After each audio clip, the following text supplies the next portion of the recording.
Well, hello everybody, and welcome to the 396th edition of the Boxing Asylum Nuthouse podcast. I'm your host, Steve Wellings. Joining me on the call, we have Ozzy Smith and Andy Patterson. Good evening, everybody in the chat room. Good to see you all. Go through the names very shortly. Good evening to the lads on the panel as well. Going live on YouTube, 8 o'clock every Sunday. The Patreon RSS feed updates shortly after the show concludes. Hello to everybody listening during the week. You might be on SoundCloud, Apple Podcasts, Spotify, maybe one of these other places. Don't forget to leave a review on the podcast player of your choice. We're in October now. Nothing less than 5 stars is acceptable. How are you keeping this week, Andy? Are you well? I'm doing absolutely fantastic, mate. It's been an amazing week for me, as far as I'm concerned. Just about wanked myself into an omelette over the goals for Kamara Roof on Thursday night and the great Jermaine Defoe this afternoon. My man Gonzalez wins on Friday night. Estrada Quadras put up a great show, and so I'm more than happy, mate. I'm more than happy, but what a mess I'm in. Just as I say, I'm almost an omelette line over here. Lovely, always good to hear from Andy. Glad that he's keeping well. Good to hear from the boys in the chat just before we go to Aussie as well. Hugh Precious there, Ronnie Hussein there from the start. Esteemed presence, Celtic Spirit, Dean Richardson, John Wayne, Jim McDonald Boxing, Rob Barnes. Haven't seen Rob for a while. Hope you're keeping well. Spencer Jug, Ears Oliver, James Tapner, Matthew Russell, Paul Raftery, Jim McDonald Boxing's hanging around there as well. Joel Upton Park. Who else have we got here? Niall M. Good to see you, Niall. Take Ames. Tosh Bear, Joe Kennedy, all the regular faces, Richard Wetton, Palooka Pete.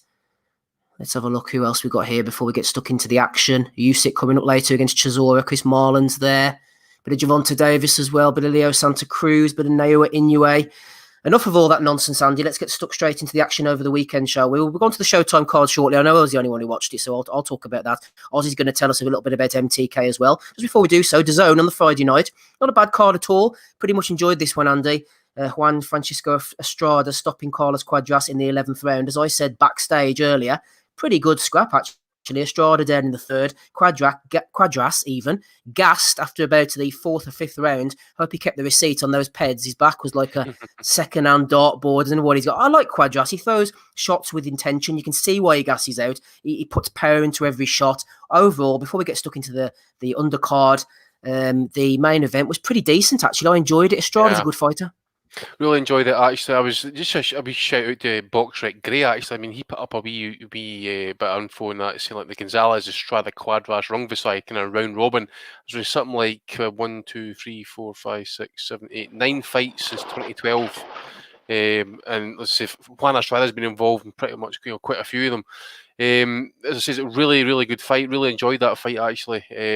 Estrada obviously had to kind of get up off the floor afterwards. A right uppercut and a left hook, I think it was, really buzzed. And then Quadras, as you say, kind of gradually, he got worn down in the end, didn't he? Because if it's his, to me anyway, that's his last tilt at world level, shall we say. I mean, he might come back and surprises and stuff, but he hung his balls out there in that 11th round. I mean, I think the first knockdown was caused, but it was high in the head, or maybe running about the ear, I think it was. The follow-up knockdown was absolutely tremendous. You think that's all over and that, but he got up. I tell you what, he got up and he landed a few shots. He landed a couple of right hands and that. He was always trying to kind of keep the hands going, refusing to kind of get knocked out, but I think stopping his feet. So he hung his balls out there and did everything he could in that. But to me, it was a fantastic fight. Obviously, we had the wee meeting between Estrada and Gonzalez afterwards, and that's who Gonzalez, I suppose, was just all pressure, volume and stuff. He had a wee bit of problem with Gonzalez being like slightly bigger guy and the longer reach and stuff. But I just thought he was aggressive, outworked him.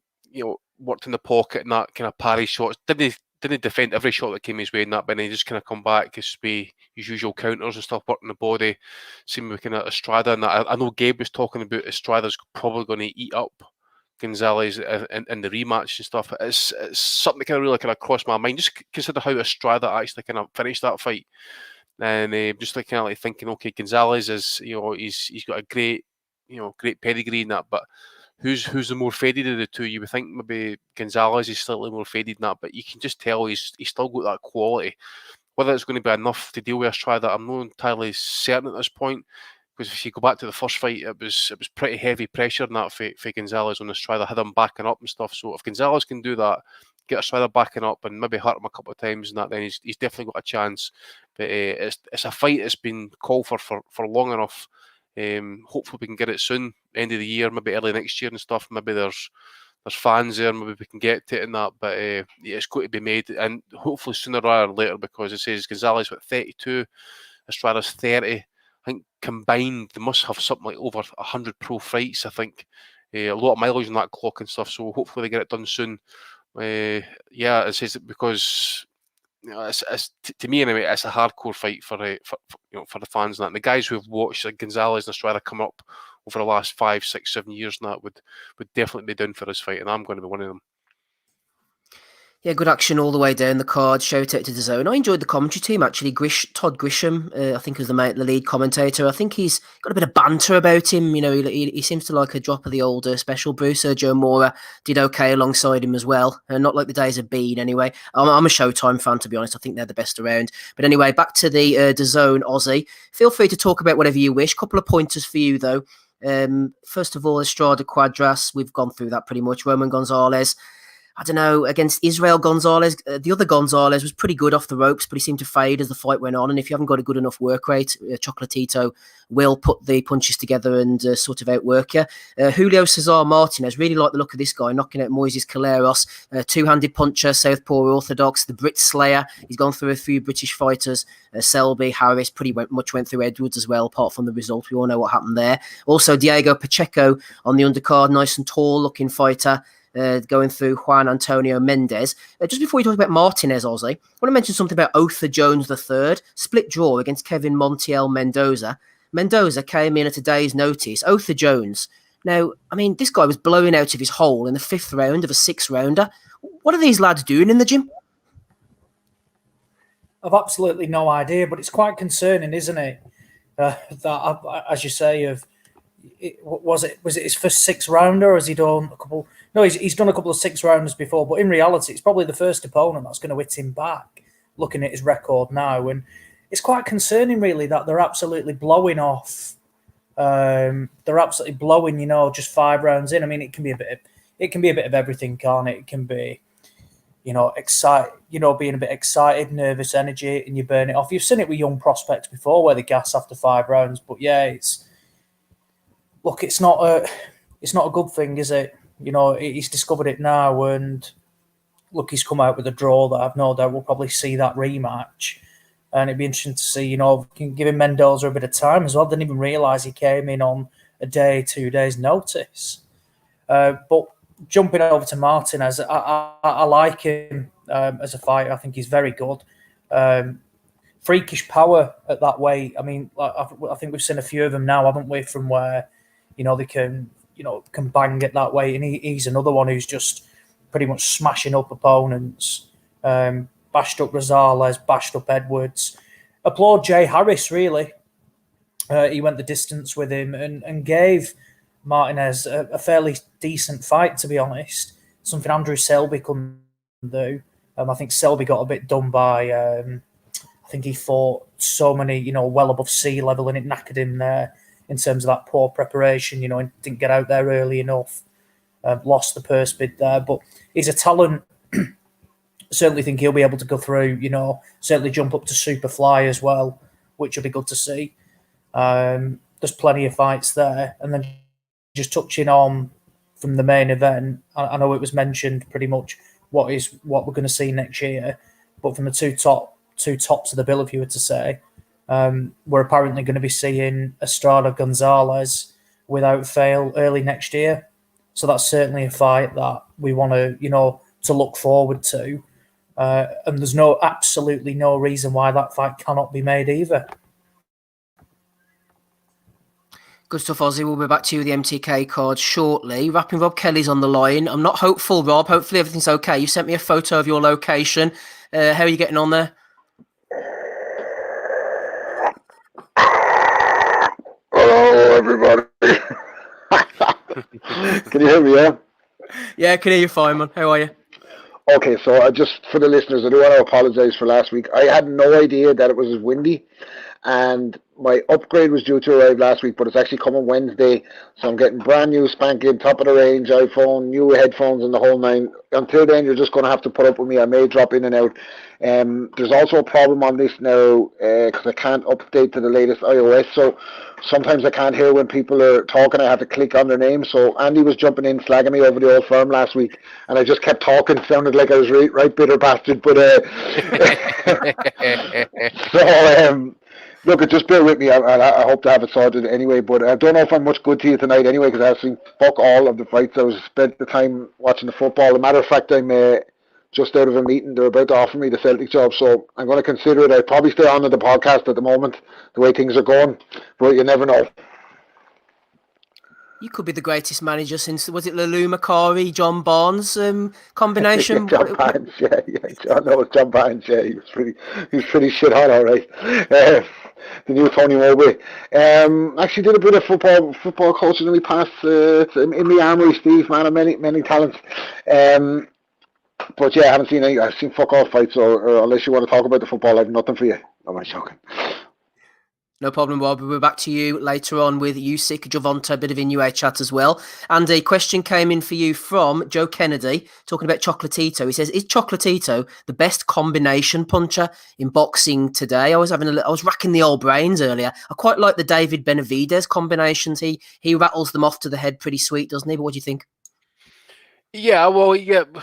Certainly, that's the big part of his game and stuff. Certainly, to be combating these bigger guys, super flyweight and that. I mean, his power's not really kind of carrying up as such. I mean, okay, knocked out Garcia and that, but really, he's got to kind of really, employ his skills and he's quite aggressive, but he's a very, very busy fighter. Inoue is all right, I suppose. He kind of works head and body, mixes it up and stuff. Estrada done it as well, actually.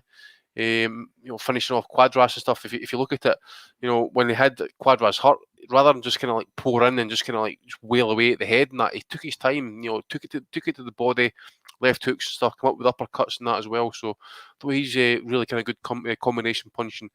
Dernier probably in his prime. Trying to think now. Who would Tosh Bear, Andy says Josh Taylor is a good combination puncher. Yeah, I can let them go. I'm thinking about light heavyweight just now, actually, for some reason. Bivol can reel them off, can't he? He just doesn't do it often. Yeah, exactly. He's very, very textbook, into very kind of amateur style, and that was combinations. Maybe Usyk if he gets his cell going and stuff, but he's not really kind of. I suppose he has got the power in that, but he's not got that real. I'm talking about, that real kick-ass power sometimes, I suppose. Yeah. Who else? One from recent years, Andy. MB says Juan Manuel Marquez. No, he was a combination puncher and a half. Without doubt. We can talk counter punches and stuff like that. He's up there, definitely up there. Floyd. Tyson was a great combination puncher. Yeah. He used to call out the number. They had a number system, him and Rooney, so they'd be like 4, 5, 6, and he'd be switching them up. Yeah. So I think who else these days, prospect wise as well. Anybody got any other names that can show in the chat and stuff? I can just looking through the chat here, Andy. They're mostly talking a lot of shit in the chat. Bivol's been mentioned. Canelo is a good combination puncher, says Rob Barnett. Kaiser Koba says Pacquiao, one of the best ever. Thought someone mentioned George Foreman there. It's a bit of a lost art, It's a bit of a lost art in the current climate with a lot of the fighters having success off single shots. You very rarely see. I don't know if it's do fellas not want to take a risk or they leave themselves open when they're throwing? But you see a lot of fighters winning shots with winning fights rather with single shots these days, or punching in, something off the jab, then the right hand to follow it or whatever. But it's a rare art these days, the combination punching. Yeah, I'm going to throw one in, Andy, as well for you just here before you continue. My old mate from recent years, Mr. Ill Discipline himself, Joanne Guzman, when he let those shots go, man, he was a ferocious combination puncher. Yeah, I'm trying to think more kind of these days, because that was the question. It was more kind of these days. I agree with Rob saying that there's no really a lot. Josh Taylor, natural fighters. Obviously inside Gonzalez, Estrada, as I says, Usyk to a point. Pacquiao has been mentioning that. Spence, I suppose, from time to time. Canelo's been mentioned. Caleb Plant getting mentioned there. Josh Kelly's treble left hook. More like an octuple left hook. Flip me. Come on. Crawford when he's putting the beat down, when he's got his opponent hurt, Matt, he can be quite vicious with his combinations. Someone said Rigo. I don't remember him throwing maybe a 2-punch combination once. I was going to say actually, I was going to mention his name at one point there as we're talking. I'm like, nah, he doesn't throw often enough. I always think about the Lomachenko fight. Linares. Oh yeah, Linares is a great shoot. Great show. It's just what's coming back. The problem for Linares, but going forward when he's on top, beautiful combination puncher. If he's on his game, I suppose. Not Virgil Ortiz getting a shout out from Niall M there, Andy. Yes, yeah. We're big fans of him, aren't we? Mm-hmm. Absolutely. I think he at some point him and Lope. I don't know what is he's welterweight, eh? Yep. Aye. Well, I think him against Lopez would be something. It would be fantastic to see that fight. But I just think maybe it's I don't know. Lopez is quite a big kid, eh? But we just need to see how his power would carry up to 147 in that as well, I suppose, because Virgil is very, very heavy hitter. Really like look at that kid. Ozzy throwing a nice one in the chat there. Fat Andy Ruiz. Those combinations once he gets going are pretty quick, yeah. Yeah. Like a prime Lawrence Claybay. There's a heavyweight from the past for you, all you nerds out there. See if you remember him. I'm going to go full heel here in that. But remember when Joshua stopped Klitschko? That was a good combination he ended him with. By the way, I remember it was at left hooks and uppercuts and that as well. There you go, big AJ getting thrown in. Chukwu talking about a Coley. He must be talking about something different. Just woke probably. Grab, jab, and throw for a Coley, I think, Chukwu. Well, yeah, I think we've got quite a few there. Mike Tyson says Chris Mason. Absolutely. Early Customato Tyson was thrown in those combinations. Excellent stuff. Let's move on then, shall we? To the Mohegan Sun Casino. I'm not sure how much of this stuff you watch, boys, so I'll just ripple through the Showtime card as quickly as I can. Malik Hawkins, the albino ape, as he calls himself, 18-0. He's 18-1 now. Ended up losing. That's his nickname. That's racist, by the way. See, that's the kind of nickname you'd expected back in the 30s and stuff, like the Boston Tar Baby. He's been given it like by the newspapers or something. The albino ape. Oh, Jesus Christ. Malik, anyway. I to school with him, man. Big Hawkins. He ran around for the first couple of rounds, but he realised that he wasn't going to be able to run forever. Subriel Matias realised as well that Hawkins couldn't punch for toffee, so he just kept walking forward with his hands down. Really liked the cut of Matias, really confident, throwing lots of heavy shots. The corner. Actually, one thing I was going to ask you, Andy. First of all, not a fan of referee Johnny Callis. I think he's a little bit fussy, to be honest. What do you think about this new thing they're doing, particularly on the East Coast, New York, Boston, down to Philly, down to Connecticut, wherever this was taking place? The obviously, we don't want to see a fighter getting hurt, right? But the propensity of these officials getting in, like after every round, the doctors checking their eyes, they're getting them to walk back and forward. It seems to be a bit overkill at the moment. I know, like I said, I know they're trying to protect people in COVID and blah, blah, blah, but it's giving fighters an extra 10 or 20 seconds. That's a bit of a knock-on effect of this over officiating. Am I being a bit of an arsehole here, Andy? I don't know, mate. End of the day, I know. Obviously, I mean, if you go back to what happened to Abu Salamov in New York and that, I mean, they brought in something. I mean, obviously there was a big issue in that. You just wonder in that as well. Remember in LA, especially what happened with Fury and that. If you remember after Wilder knockdown, you get up, you've got to do this kind of zigzag walking that you see if you can actually hold your own legs and that. I don't know if they're just trying to kind of really safeguard themselves because what did that cost that commission again for Abdul Salamov? $20 million or something? It was millions of dollars. Yeah, that was the Mike Perez fight, wasn't it? Yeah. So again, it's like everything else. That is better. We say it's better to be safe than sorry, and that was a fighter's health. And that well, clearly going to be kind of looking, better safe than sorry for the health of a commission's bank balance at the end of the day, by the looks of it as well. But something I'll keep a wee eye on that. But yeah, you're right. But obviously, again, they're putting in these tests and stuff, but I just think, at the end of the day, if you just do the proper medical tests and stuff, we looked at the Branchik knockout, for example. Where was the actual? We mentioned where was the actual care for his life, but where was the oxygen? That's the main question. Get him on the oxygen straight away. The kid spent like 2 days in the hospital after that as well. So. Just wee things like that, that really pissed me off. But yeah, it's maybe slightly over officiating. But again, I can understand that after what's happened with Abu Salamov and that Matias and that as well. He was in the card. Exactly. He was in the Dadashov fight. So that's maybe an unfortunate comment from me. I forgot about that. But I mean, in between rounds, it's not too bad. I think sometimes it maybe does get a bit overkill when it's actually off the back of a knockdown. Like someone's been knocked down heavy, just like one of the lads in the chat says there. Wilder after Ortiz. He's all over the place. And the referee's getting him to look left, look right, freaking do a somersault. You're buying them 20, 30 seconds. That could be crucial. True, it's very true. I mean, Chris, you can go back further than that when the referee just didn't even just let them get up, and the guy's hanging over top him, landing shots. And that it is, I get it, but as I say, there's probably more to it. The commissions are obviously kind of like shiting themselves in that as well, because if they get something wrong, they've been seen or done everything possible to kind of like safeguard the fighter and that. And I can understand that lawsuits would eventually come down. But yeah, it's I suppose it's a bit. I'd agree with you to a point in that, but again, it's just into the kind of safety of the fighter and that. If you see it in the eyes are rolling and stuff like that, and obviously the fight's got to get called at the end of the day, No, you're right. Absolutely, it's worth having a conversation about. But I think obviously fighter safety is paramount at the end of the day. Moving on up the card, then Xavier Martinez, good gut check for him against Claudio Marrero. Marrero got stopped by Kid Galahad, which doesn't bode well for his future. But he put it on Martinez, knocked him down twice heavily in the 8th round, managed to get off his feet. Martinez getting the decision. Sergei Lipinets boxing to a draw against Custio Clayton. Shout out to respected judge Don Trellasini, who had the fight in Clayton's favour.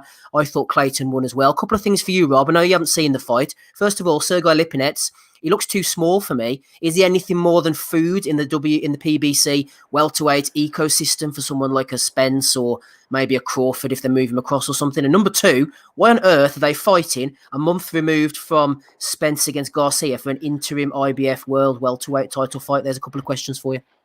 As far as the interim title, I wouldn't have a clue, man. I've gave up kind of about 2 years ago, about midway through being on the pod, I gave up caring about the sanctioning bodies and all that, because you just get yourself too annoyed thinking about it. So nowadays I don't even give a shit who the champion is until I see them unify normally. Lipinets, his name always sounds too much like bitch tits for me. So every time I hear his name, I think bitch tits, and then I just fucking don't think he's going to be much of a fighter. Like, I know someone beat the shit out of him. Who beat him? Oh, Mikey Garcia, wasn't it? A couple of years back. Yeah, not high on him, dude. Not high on him. I've seen nothing from him so far to convince me that he's even in the argument that the Danny Garcia end of the spectrum at 147. Anything from you on Lipinets, Andy? He got dropped by Garcia. Garcia soundly beat him, but he had a right good go. Also, Lipinets, like I said, I think he's a bit too small. He had a good fight against Lamont Peterson back in the day, pretty much retired Peterson. Any future for Lipinets, Andy? Any future for Joe Goosen? I tell you what, man, it's not just the denim. That guy, he's on point with his hair. He was loving life in the corner, old Joe. I didn't see the fight, mate. I didn't see any of the Showtime card, unfortunately. Lipinets, what super lightweight that is, eh? He's up at welter now. He's up at welter. Looks small compared to that Clayton. Now, I'll tell you what, Clayton, I thought he deserved to nick it. Didn't argue with the draw. Looked like a big old unit coming from Canada there. Better opponent than Abdu Kakorov. I know you didn't watch it, so I'm wondering if you probably agree maybe with us that Lipinets is going to be served up to somebody. I think he has no business size-wise being at 147. I dare say Uncle Al will be looking after him, praise be too, but absolutely. Really, mate, if that was up at welter, which I think was that not for interim IBF crown, so that will be for mandatory to Spence, I think. They drew didn't they? So it just keeps the wheel going round again. I suppose maybe he can get a rematch off that, but really, if it is, he should be doing it 140. I mean, okay, I know he lost to Garcia and he gave a kind of solidish performance in that, even though he got kind of soundly beaten, shall we say?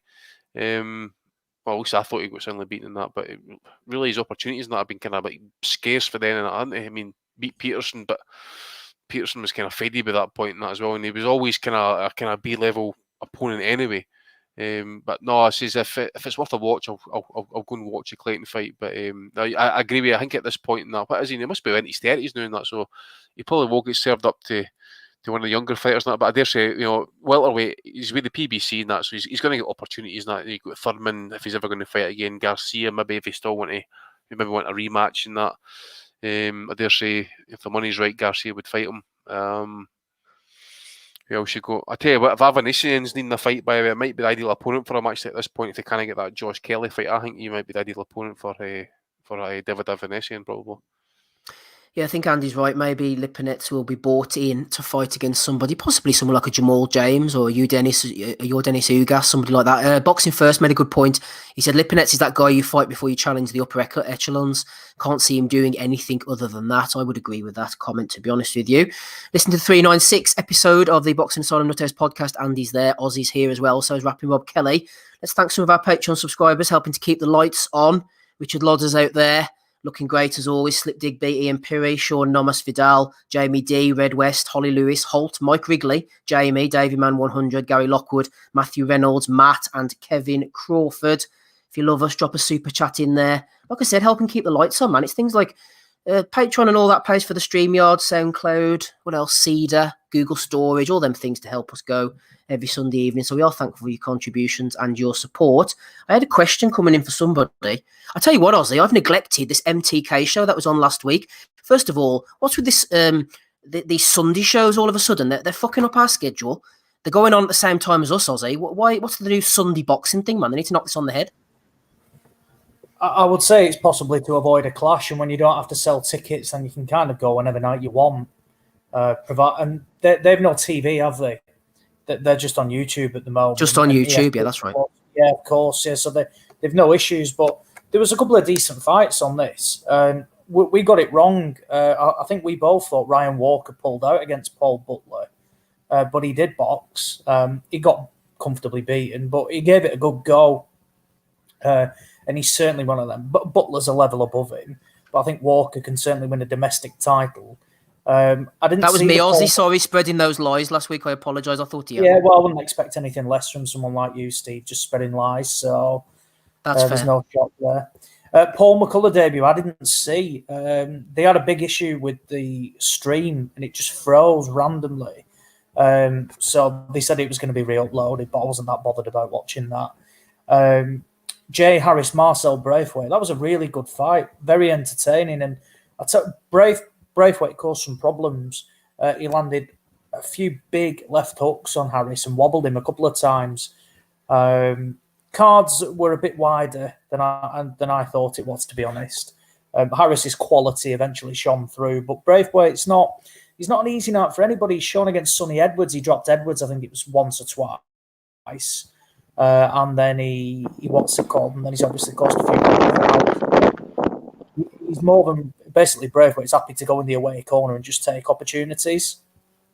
So I certainly think he'll win a domestic title as well once the likes of Harris, Edwards do move on and go up to European and world level. The fight to make is Jay Harris against Sonny Edwards. I think that's the fight that makes sense, particularly at fly or super fly. I don't think either are ready again for a world title shot. So it makes complete sense for them to fight each other, maybe get a European belt on the line or something like that. And then the main event, McKinson against Harkin. McKinson was a level above. But what a talented fighter this guy is. He's got skills. He dropped Harkin, I think, 2 or 3 times. He's just not got he's just not got that concussive power. But he's crying out for the big fights now. Look, he's 19-0, and he's not one of these fighters that's padded a record. From where you get to 18-0 and have just fought trash. He's fought a lot better than that. He's fought some decent opponents: Ryan Kelly, Sammy McNess. Bloody hell, he boxed Colin Lines 3 years ago. He's another one. He beat. Who else has he beaten as well? A couple of foreign opponents as well, who tough as old boots type of thing. It'd be good to see him get an opportunity. Whether I think the British title's tied up at the moment with Chris Jenkins, and it's going to be against Echo Esserman. So it's now going to be, maybe get him an eliminator or a Commonwealth shot or something like that. He's staying active, that's for sure. He fought 3 times in 2019. He's got out in 2020, and I certainly think we'll see him again. MTK clearly like him. They're talking about him now and want to get him the big fights. So let's see it happen. But domestically at the moment, he's certainly one to watch, and I like the look of him.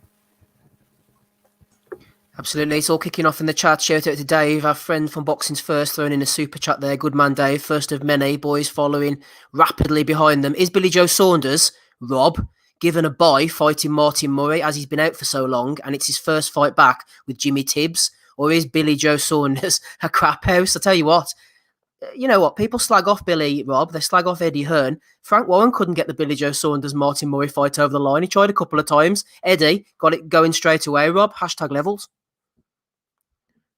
Rob's fallen off the call, Andy's fallen off the cliff, quite literally. Who knows? What do you think about that one? Eddie making this fight, Billy Joe Saunders against Martin Murray, man. What a time to be alive. Yeah, I mean, obviously, I think the question was, does he get a bye for fighting Saunders? Basically, they went back and this was a fight that was meant to happen before as a warm up for Saunders to get the Canelo fight. It's just trash. I mean, go back and listen to Smithow's rant and stuff. I can't really add any more to it. At the end of the day, I think it's something along the lines of, there's Rob back on the call there if you want to bring him in, mate. But I think it's something like 4 world title fights on regular Sky outside the women's boxing since 2016, I think Smitho says, and we've had 22 pay-per-views since then as well. That's incredible, absolutely incredible. So if you want to see a world title fight on Sky, you need to see it in pay-per-view. And now we're actually getting women's cards propping up pay-per-view shows. Or no, sorry, regular. Is it pay-per-view or is it a regular show? I can't remember. They're popping up both of them. But what's the one again that's got 3 women's fights on it? Is that a pay-per-view card or is it No, that's Sky? that's the regular Sky 14th of November, I think. But they added one to the pay-per-view this weekend, wasn't it? Timlin against Skelly or something? I can guarantee you that's costing peanuts for me to put that women's card together and that. So that's the only reason that card's happening. And then of course we'll dress it up behind the quality. End of the day, you're fair play. You got women's cards and stuff like that, but who's going to sit and watch women's boxing? That's just it. I mean, end of the day, fair play to them again. They're fighting and stuff like that, but the quality and depth of talent's not there. You've got fighters coming in fighting for a world title at like 3-1 records. Stuff like that. How can these people be experienced enough? You've seen a woman getting absolute ice in America there, who simply didn't even belong in a professional prize ring. But go back to Saunders and stuff. It is trash. I mean, he's been talking. I mean, he's been dining out on that Lemieux performance. We discussed it last week, and that about John Ryder, pushing him all the way. The Callum Smith fight was talked about as well before this shit actually hit the emails and hit the wire and stuff. That's not an interest. Obviously, the money's not there. Considering off Joe Gallagher's comments there during the week and that as well about questioning Sky's, motives and stuff. Where's the cash? Why is these fights not getting made? Which a wee bit hypocritical for Joe, but at the end of the day, I suppose he's always back in his fighter's corner and that, and that's loyalty, I suppose, at the end of the day. But Murray, what is he, 39 now? And this is his 5th attempt. There will be a 6th one. Well, I think there will be a 6th time because considering how much Eddie loves to recycle fighters like Gabe Rosado, Martin Murray. Okay, Martin Murray could have, or should have maybe got a decision against Martinez and stuff, but his day's been and gone. I mean, his last big effort, I suppose, was against Golovkin when he took a trimming in that fight. Numerous body shots and stuff like that, and finally had to kind of give in a bit, love and frown and stuff. His time's been and gone. Who's wanting to sit up and watch Billy Joe Saunders, who at times can be boring, at the best times to watch, fight a guy who's hasn't had a real opponent now. What is it? 2 years, 38-year-old. Now, it'll be a stinker as well. I can guarantee it'll be an absolute shit fest of a fight. One I've got no interest in watching and stuff. So hopefully there's something else maybe on the continent I can sit and watch that night because I've got no interest in that fight. Absolutely awful. And I bet the undercard would be nothing better either. No, we're full of shit now. Just before we bring Ozzy in, Rob is back on the call, Rob. Andy mentioned Martin Murray getting recycled from Eddie. I tell you what, Eddie's like Greenpeace, isn't he, man? He's doing something for the recycling in boxing, getting all these guys out here. Martin Murray against Billy Joe Saunders, Rob. How you feeling it? Can you hear me okay? Absolutely. Okay, yeah, no, I'm struggling because I had to click on the person's name to hear them, so I missed you asking me the question the first time. The thing about boxing fans is we have very long memories, and if you remember when this fight didn't get made the first time, there was an exchange between Martin Murray and Billy Joe on social, and Billy Joe said, "This would have been the easiest fight of my career. You would have been a spar for me. You would have just ate jabs all night long, and I would have took you to school. I was only kind of basically giving you the fight so you could get a payday." I think Andy said it right, like his time has come and gone. I mean, that Sergio Martinez fight is a long time ago. What year was that? I think that might have been even 2011. So you're Yeah, it going was a back while ago. 9 years since he's been in his prime. His last good win is a contentious win over Gabriel Rosado. I mean, who has a fucking contentious win over Gabriel Rosado? I don't know. Like, it doesn't look good for Murray, and it doesn't look good for Saunders. It's a fight, basically, to get Billy Joe a fight, a payday, easy night, keep him out there on social media, keep his profile up. Does nothing for either of them. I mean, I suppose Martin Murray, it's his last chance. I mean, nobody would begrudge Martin Murray if he was to beat Billy Joe Saunders now. Nobody. I think everybody would be actually quite pleased with that outcome. From the way that Billy Joe's conducted himself over the last few years publicly. He hasn't done himself any favours with the boxing hardcore group. A lot of them who were rooting for him to do so well at the start. So, yeah, terrible fight. Martin Murray's had his day, but I wouldn't begrudge him his win if he was to get it. Is he going to get that? Absolutely no chance. What the fuck is going on in this car? There's a lot of romantic tunes blasting out there. Walking back, I don't know what's going on. It's like make out point here. But yeah, that's all I can give you on that one. Happy Kelly getting in amongst the lovers. Murray against Martinez coming up soon on a Punches from the Past. We will be covering that one. It's a far cry from that Aussie, isn't it now? Sergio Martinez, Martin Murray. He's been served up. What's your view on not Martinez? Well, you never know. Billy Joe Saunders could be fighting Martinez next. He's on the comeback trail. It's, of course, Saunders against Murray that we're talking about here. Oh, it's shite, isn't it? It's absolutely shocking. It's just not a good fight. It wasn't a good fight when Frank Warren announced it. And it's even worse now. I got told basically that Saunders has refused to take any opponent, any real quality, because the purses just aren't there.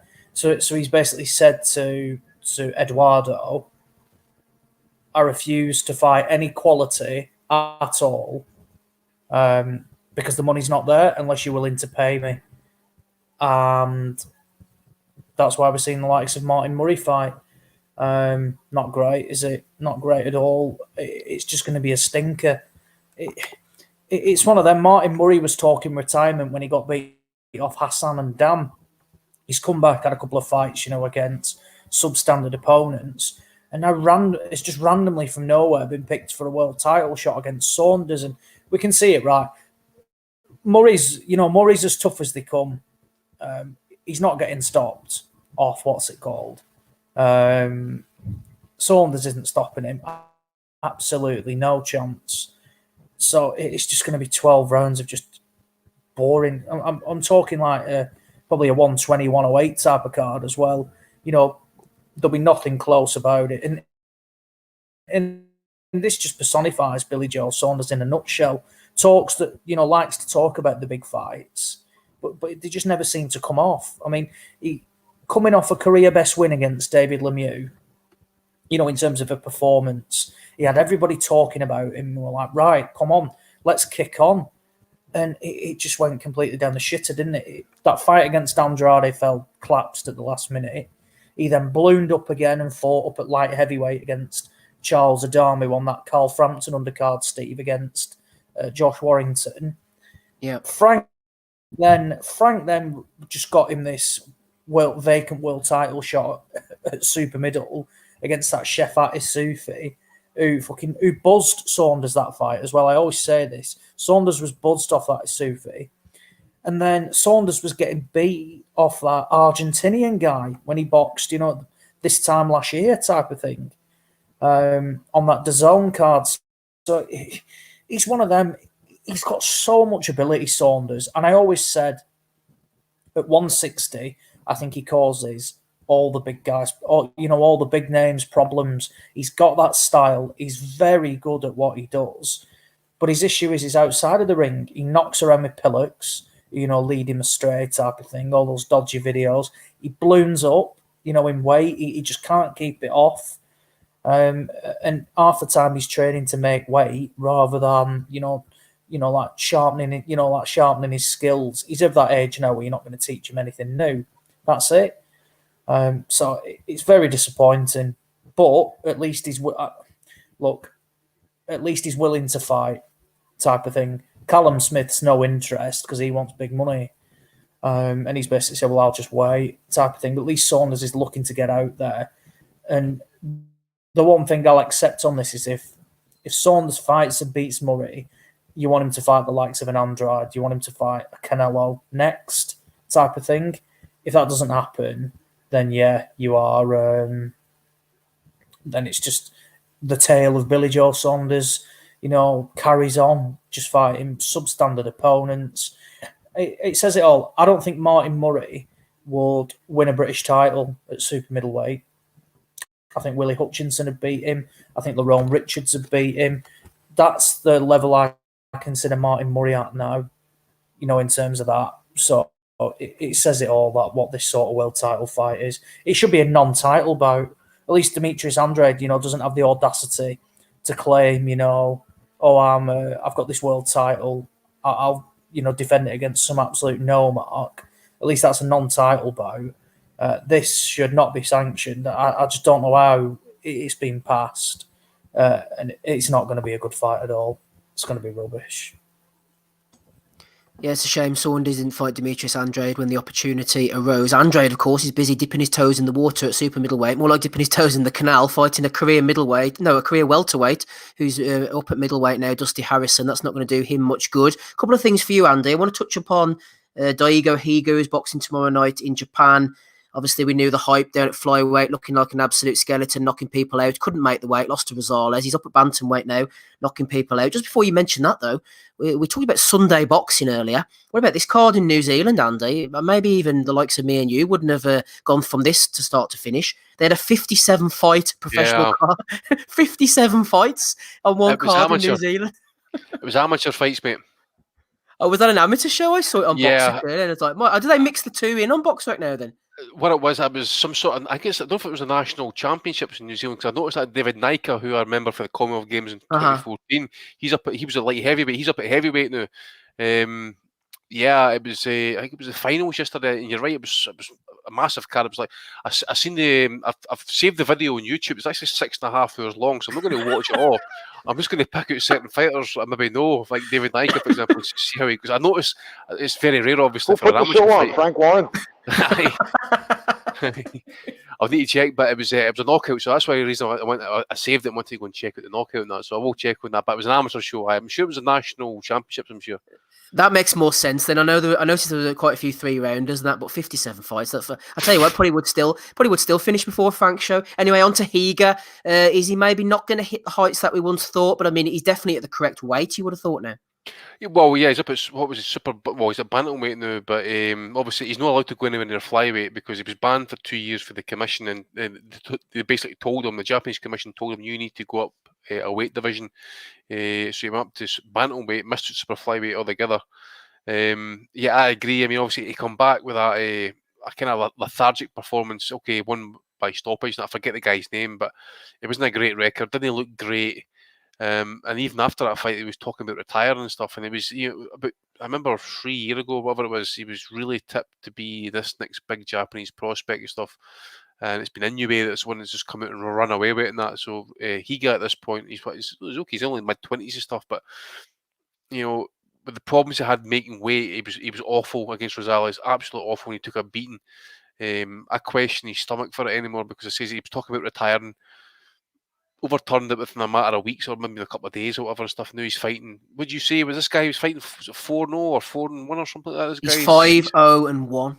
5-0-1. So again, it's just a rush shaker again and stuff. But up at bantamweight again, but it's too difficult to say. We need to see him in my live body now. He's not had a live body since Gonzalez. That's 2-3 years or whatever. So yeah, I mean, we probably go. But I mean, talking Regal coming down to bantamweight. I mean, I think he mentioned it last week and stuff. O'Bally. I think O'Bally would walk through Higuer at this point. Danair would probably beat him as well. Casemiro. Who's the other one?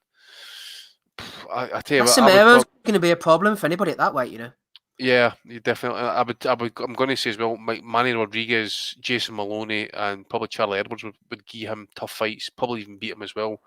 Higuer. I don't think Charlie Edwards would beat Higuer. I don't know, mate. I don't know. I mean, at least Charlie's active. You know, regardless what level you think he's at and stuff like that. At least he wants to fight. Higuer, to me, is again I question his stomach for the sport at this point and stuff, because I don't think he really needs to be fighting. I think he's quite well off and stuff. I think he's got quite a good education behind him, so I think he's one of the fighters doesn't really need it. But who knows? Just look at his record the last 2 fights, and then we'll wait and see where he goes for there and stuff. But I'd love Rigo to come down. I'd love Rigo to come down to bantamweight, win the world title, and then pull out his birth cert like pulling off a mask like we do to say that he's really 60 and he's now the oldest world champion in history.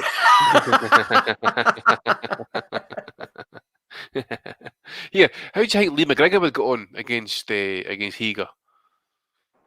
Be a good fight, that. A really good fight. Paul Butler, you think he would get on with Higuer? I mean, Higuer's like 5'3", and he's up at bantamweight at this point. I mean, is he an actual bantamweight? Butler's on about talking, dropping back down to Superfly. Charlie Edwards is also doing the same. I think Edwards realised that fight he had against I forgot his name, the lad who we had on the pod a couple of weeks ago. He's realised that he's not a bantam, and Butler's also said the same as well. Mm-hmm. So that's going to be interesting. McGregor, I think McGregor could beat him. Yeah. He's a big guy at bantamweight, Lee McGregor. I seen he uploaded a picture 2.5 weeks out, from his European side, and he looks huge at that. I don't know how the guy still gets down to bantamweight. I said to bring in a dietitian for it as well, and that, eh? Fucking quite right. I don't understand boxers these days who don't use a dietitian. If you can get down, like make weight as easy as you can. You use the expertise that you've got. He's operating at a decent level now, so quite right. He should have a dietitian, but yeah, I think he could beat him not comfortably, but certainly I think particularly at those most, because like 2 or 3 pound here, it doesn't seem a lot. But, it's massive down at those weights. Guys, aye. It's massive. Yeah, it's huge down at those weights. We're not talking like, to 160 to 163 type of thing at a catch weight. But fucking from, say, fly to bantam, that's massive. And certainly McGregor, who's big for the weight anyway, I think, certainly winnable tonight. Is he the one who had an eye issue as well? What's that, mate? Is he the one who had an eye issue? Yeah, I think there was concerns of maybe a broken orbital bone against Gonzalez and stuff. But as I say, he to me, he's only like something. He's very, very small in height. So again, he's been forced to fight up at bantamweight because of what happened. I'm trying. I mean, I've got a picture of him actually. Or I've seen a picture of him 2 weeks out from fighting Gonzalez, and he was shredded to the bone. It was like there was no fat left on him. And then if you look at him at the weigh-in, he almost collapsed on the scales, and he had ridiculous. He had nothing in that fight, and he got beat up and badly damaged and stuff. He says he got banned for the commissions. He was out the ring for 2 years, and they basically told him, "You will never fight at flyweight again." So it's about bantamweight. What does that tell you? I was going to say, it's interesting he's jumped 2 weights there. That's just how drained he was, wasn't it? We'll have to see him have a run at bantamweight, like you say, see how the heart's in it. See, once he gets past knocking guys out, when he has his next test, how he responds, I think will be a key to his career. Absolutely. I mean, if he was to come down to 115 right now and fight like Sakosi Tanaka, I think has his way with him. Really, just based off the comments and his recent problems and all that sort of stuff, I think Tanaka would absolutely destroy him. There we go, Diego Higuer. Best of luck to him from everyone on the pod. Let's move on to the big shows next week then, shall we? No messing about here. Wembley Arena. This is the first one, Eddie Hearn, Matchroom Boxing, Sky Box Office. Quite an interesting undercard. We mentioned Amy Timlin earlier, 4-0 going in against Carly Skelly. Another female fight as well been added to the show. Hannah Rankin against Savannah Marshall. A couple of fights for you, Ozzy. First of all, Lee Selby against George Kambosos Jr. Kambosos, interested to see how he fares. He's been knocking on the door world title level for quite a while now. Selby's obviously been there and done it. Didn't look great on the promo video I saw. Could barely recognise Selby, to be honest. Always notoriously struggled down at featherweight. He's up at lightweight now. So you would imagine he would be healthy, although he didn't look too healthy from what I saw of him on Twitter. Anyway, Kambosos struggled against Mickey Bay, which is maybe a little bit of a warning sign for him. Also, the more I'm hearing, Ozzy, about this Christopher Lovejoy, not to be confused with a popular former antiques dealer, going in against Dave Allen. He's supposed to be knocking in around the £347 mark, according to Boxing's First here. in the chat. Let me see. Dave Allen's next opponent once fought a former super featherweight called Daniel Yokopicchio. Crazy stuff. So Selby Kambosos, Dave Allen against Lovejoy. Pay-per-view, baby. Aussie, take it away. Fucking £70. Well, the thing is, though, right, fellas. So they say he's he's going to be coming in at around 3, 4, 5. He boxed at the start of the year, so 25th of January, and he weighed 236 pounds. He's put on apparently 110 pounds in 9 months. So fuck me, he is taking. He's punching some hard cougs. Fucking Lovejoy as well. He loves the joy of eating. He must just be hooked up to a drip of being pumped with fat or cream or whatever or something like that. Lockdown's been poor to him, I think. I think he's been sitting eating all that time during lockdown. Oh, it's a fucking disgrace, that. Absolute disgrace. He makes Butterbean look slim. Fucking £345. Well, it says it all, doesn't it? Look. This Christopher Lovejoy, we can see it now. He's took the opportunity, 19-0, 19 KOs. Look at that record. He's fought in pretty much. He fights in fucking bars. He fought at Revolution Bar Officiani. He fights. Saul Farrow. I bet you Saul Farrow beat this guy. So I bet you Saul Farrow beat Christopher Lovejoy, which says it all. It's unbelievable. You know, according to Tim Hawk, who does all the kind of like journeyman shows and stuff like that on Twitter, he just says he spoke to him, right? He's now in the UK and he said there's no training this week, he's just chilling. I give him a big shot in the fight. It'd be funny if he won, wouldn't he?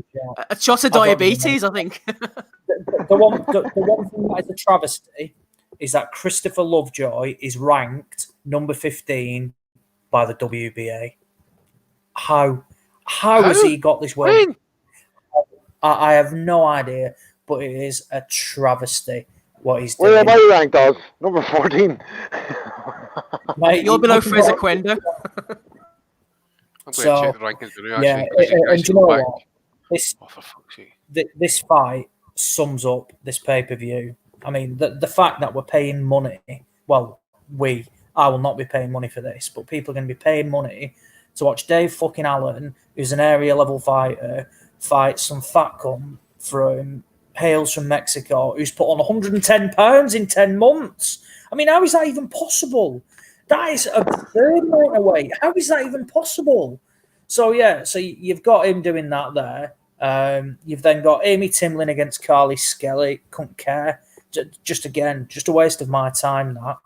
You've got Savannah Marshall against Hannah Rankin, which was, to be fair, was moved over from that Ritson card and fell through because Peter Fury failed the coronavirus test. Again, though, it's of no interest to me, this fight. Hannah Rankin gets beat off every time she steps up. Savannah Marshall will stop her probably. But again, I've no interest. Selby Kambosos Jr. I think the big telling factor is if Kambosos is struggling with Mickey Bay, Selby should have enough. But one thing Selby's never going to do, I don't think he's going to knock you out. I just don't think he's got that power, and I don't think him going up to lightweight will, he'll gain any more sort of. I don't think the power will be there as well. Ricky Burns gave him a very close fight. I think there's arguments Burns beat Selby from memory. But I think Selby will be too slick for Kambosos Jr. And he'll probably win a 117, 111 type of card. And it, again, probably won't be a great fight, to be honest. I assume what will be chief support should be Tommy McCarthy against Bilal Lagoon.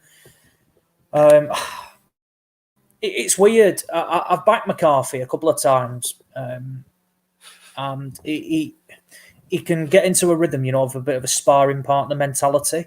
But he's certainly got skills and has got ability. And this is a more than winnable fight against Lagoon. I don't look too much into McCarthy's last performance where he beat Turchi on a split decision because it was wider than that. The split decision was one of the dodgy Italian cards. And I remember looking at Lagoon's record and saw who he'd been in with, and that was it. He boxed Simon Barkley, who turned over with Frank Warren. Decent amateur, actually, Simon Barkley, but never really got that push. And a couple of people who saw the fight, and I managed to watch it at a later date, had Barkley winning that. And it was a horrible, it stunk, basically. And Barkley was well in it, and Barkley's okay. So this is certainly a winnable fight for McCarthy. They've known it's coming for a while. And you think if he can, hit the ground running type of thing, he's got every chance of winning this fight as well. But, like I say about Tommy McCarthy, he's shown in the past, like when he fought Riakporhe, it was just, like a sparring partner's mentality, just kind of happy to be there and nothing else. But I think he'll probably realise that this is this huge opportunity, and a win here will give him 4 world rankings. You're winning that European title, and quite possibly, like not talking out of turn, but you're the European title holder. It's not without reason that you could get a world title shot in your next fight. Especially with the WBC, because they look fondly upon it, and I think Tommy won one of their baubles as well. Yeah, definitely. So it's not, it's not unrealistic to think that could happen. So this is a massive fight for Tommy McCarthy, huge. I know Rob. No, I think Rob's close with him. Is a good friend of his, so he might be able to, if he's spoken to him. I'm not sure, but it's certainly one I'm rooting. He's been getting his sponsors together, so I think he got his last sponsor together today. But we'll get him on after the pod. We'll get him on after the fight. Back on the pod. Out with me, the tailors, so I'd be quietly confident that he get the job done. Yeah, I think it's Tommy's fight to lose. I think it's Tommy's fight to lose. He has to get ahead of steam, get into a good rhythm, and don't get complacent. Because I hadn't heard about that Barkley fight that you said, but looking at Lagoon's record, and I haven't seen anything of him, but he did draw with Kuche. He lost to Ngumbu, who fought. I think Ngumbu fought, was it Gvozdyk, and he went down on his knee or something. Anyway, Lagoon's decent. So if Tommy's not on point, I think Lagoon can win the fight. But I think this is all down to Tommy, how he performs, really.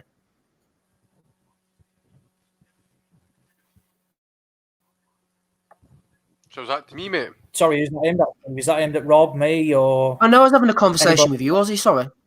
Oh, my apologies. Sorry. Yeah, I agree. It's certainly McCarthy's to lose. But like I said, we've been in this situation before with him, haven't we?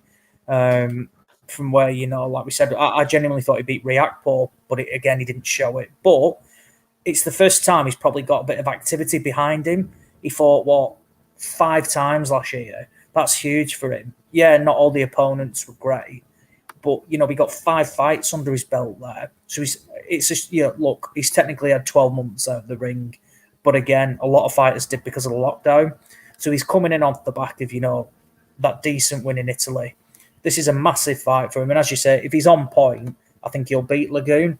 But as you say, if he underperforms, it's not a fight from where you can underperform and win. He'll probably fall short if that is the case.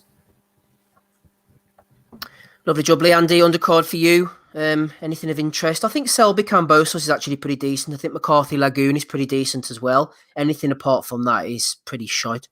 Yeah, I don't know if anybody's seen the picture I posted about Cambosos Jr. Was it yesterday? I think it was. He looks fucking dreadful. I actually asked if he was actually ill. So I don't know how he's going to look on the scales. Has he got problems making weight in the past or anything like that? Because I know he's been fighting at lightweight now for a few years, but he's absolutely shredded, isn't he? And he has a tattooed neck as well, which is never a good look. He just looked like his eyes were kind of like sunken in and stuff like that. So I'll be interested to see what he looks like on the scales. Not seen Selby fight since the Burns win actually. So I mean, that's over a year now, So.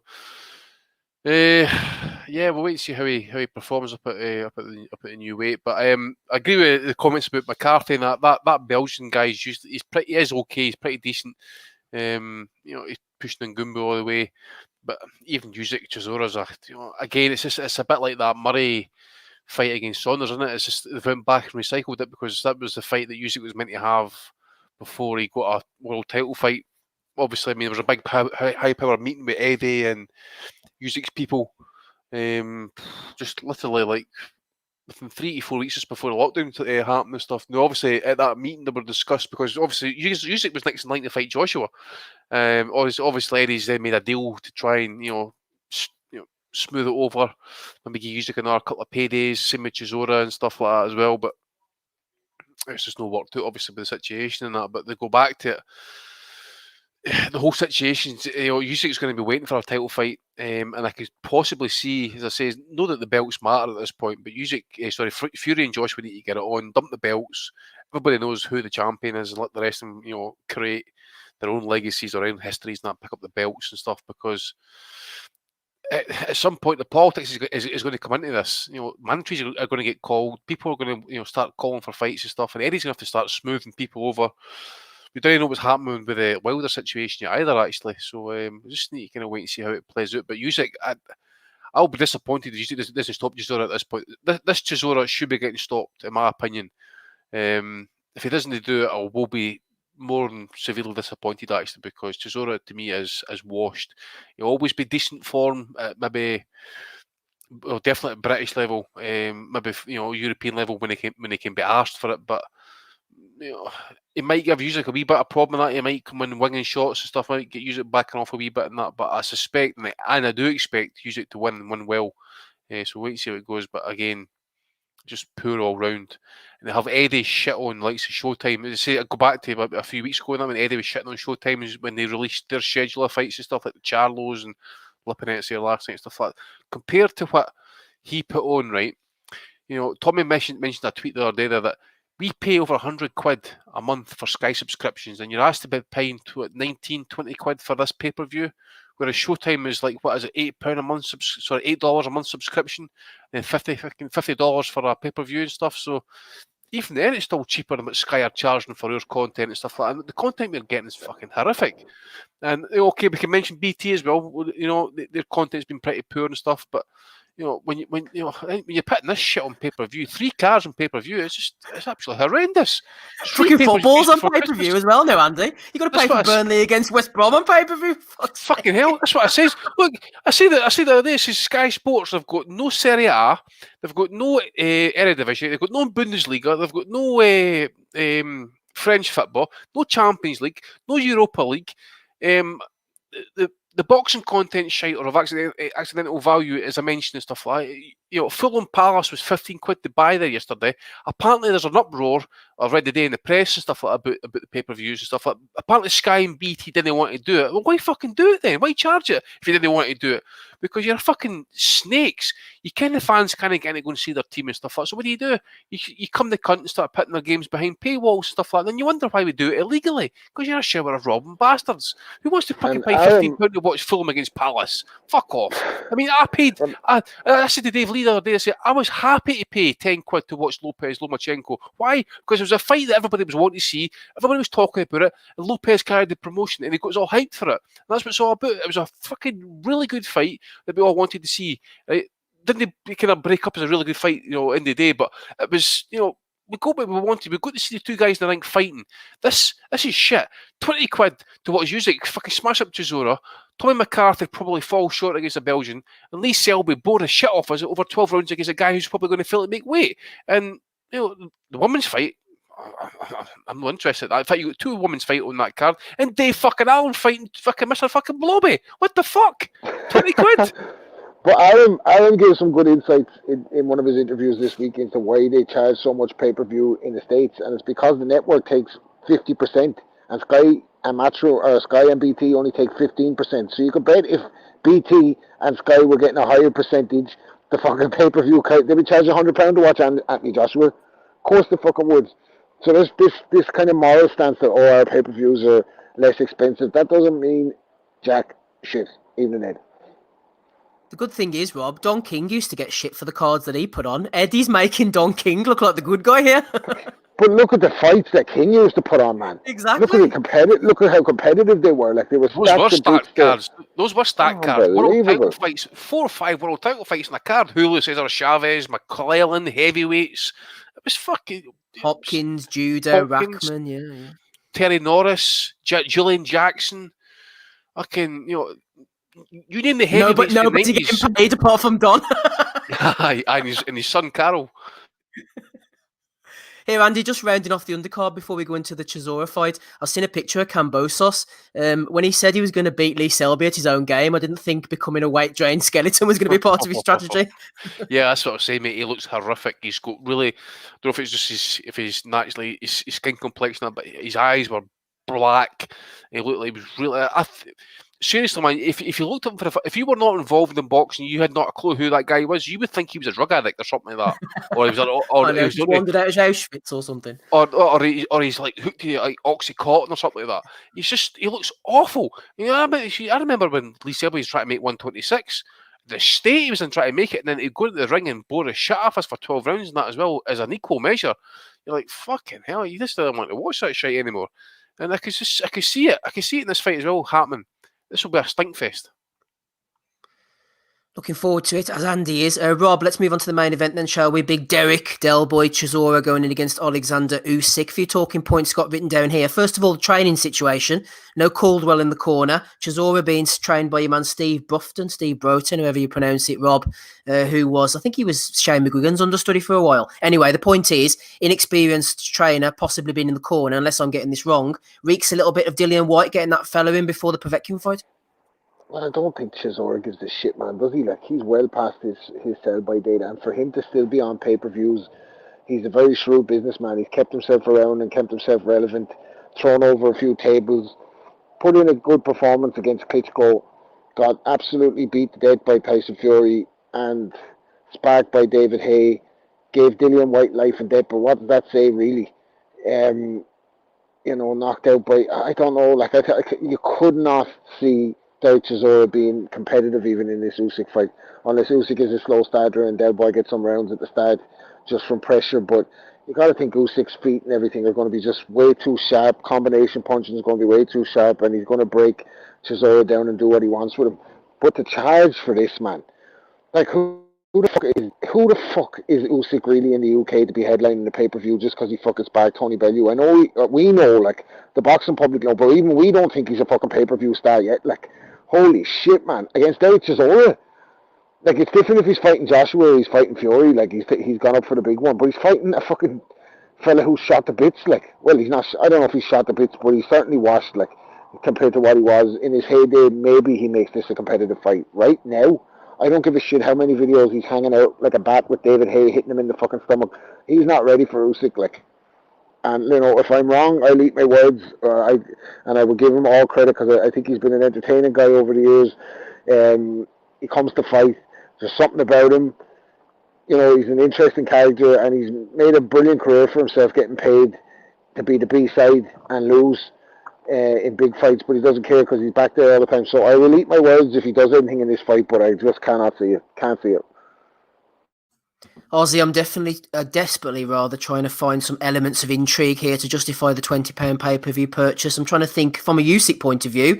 Can he take a shot from a proper heavyweight? Is he able to rumble with the strength of a proper heavyweight? Will Chisora even land 1, 2 or 3 heavy shots to test his chin? Will Derek remain competitive if it goes late? I think, personally speaking, to answer any of those questions for myself, Chisora is going to come out swinging first 3 or 4 rounds, put it on him. I'm going to show you what a big heavyweight's like. And as the fight goes on, he's going to be getting peppered. He's going to be slow-footed. He's going to be getting a lot slower as Usyk just boxes around him. I'm looking at 10th round stoppage, maybe even a cornerment retirement. So, I mean, what can we take out of this fight? What will we actually learn that will be of benefit to us? Not a right lot, to be honest, because we saw, I think Garcia made it quite awkward for Chisora, and he stunk the place out, Chisora, because he didn't have somebody, who basically stand and trade with him, which is what he kind of needs now. Takam did that, he knocked him out. Spilker did that, he knocked him out. David Price, that's all he knows, not stood there and trade, but, was, a big lump there to hit. He knocked him out. Usyk's going to box, move. I don't think he'll knock him out as in, out cold. I think if he's gonna stop him, I think it'll be a corner retirement. Yeah. Similar to what Fury did. Do you remember when he came out and boxed southpaw against him and just peppered him, and Chisora looked like he'd had an allergic reaction. All his eyes were blown up and his face was a complete mess type of thing.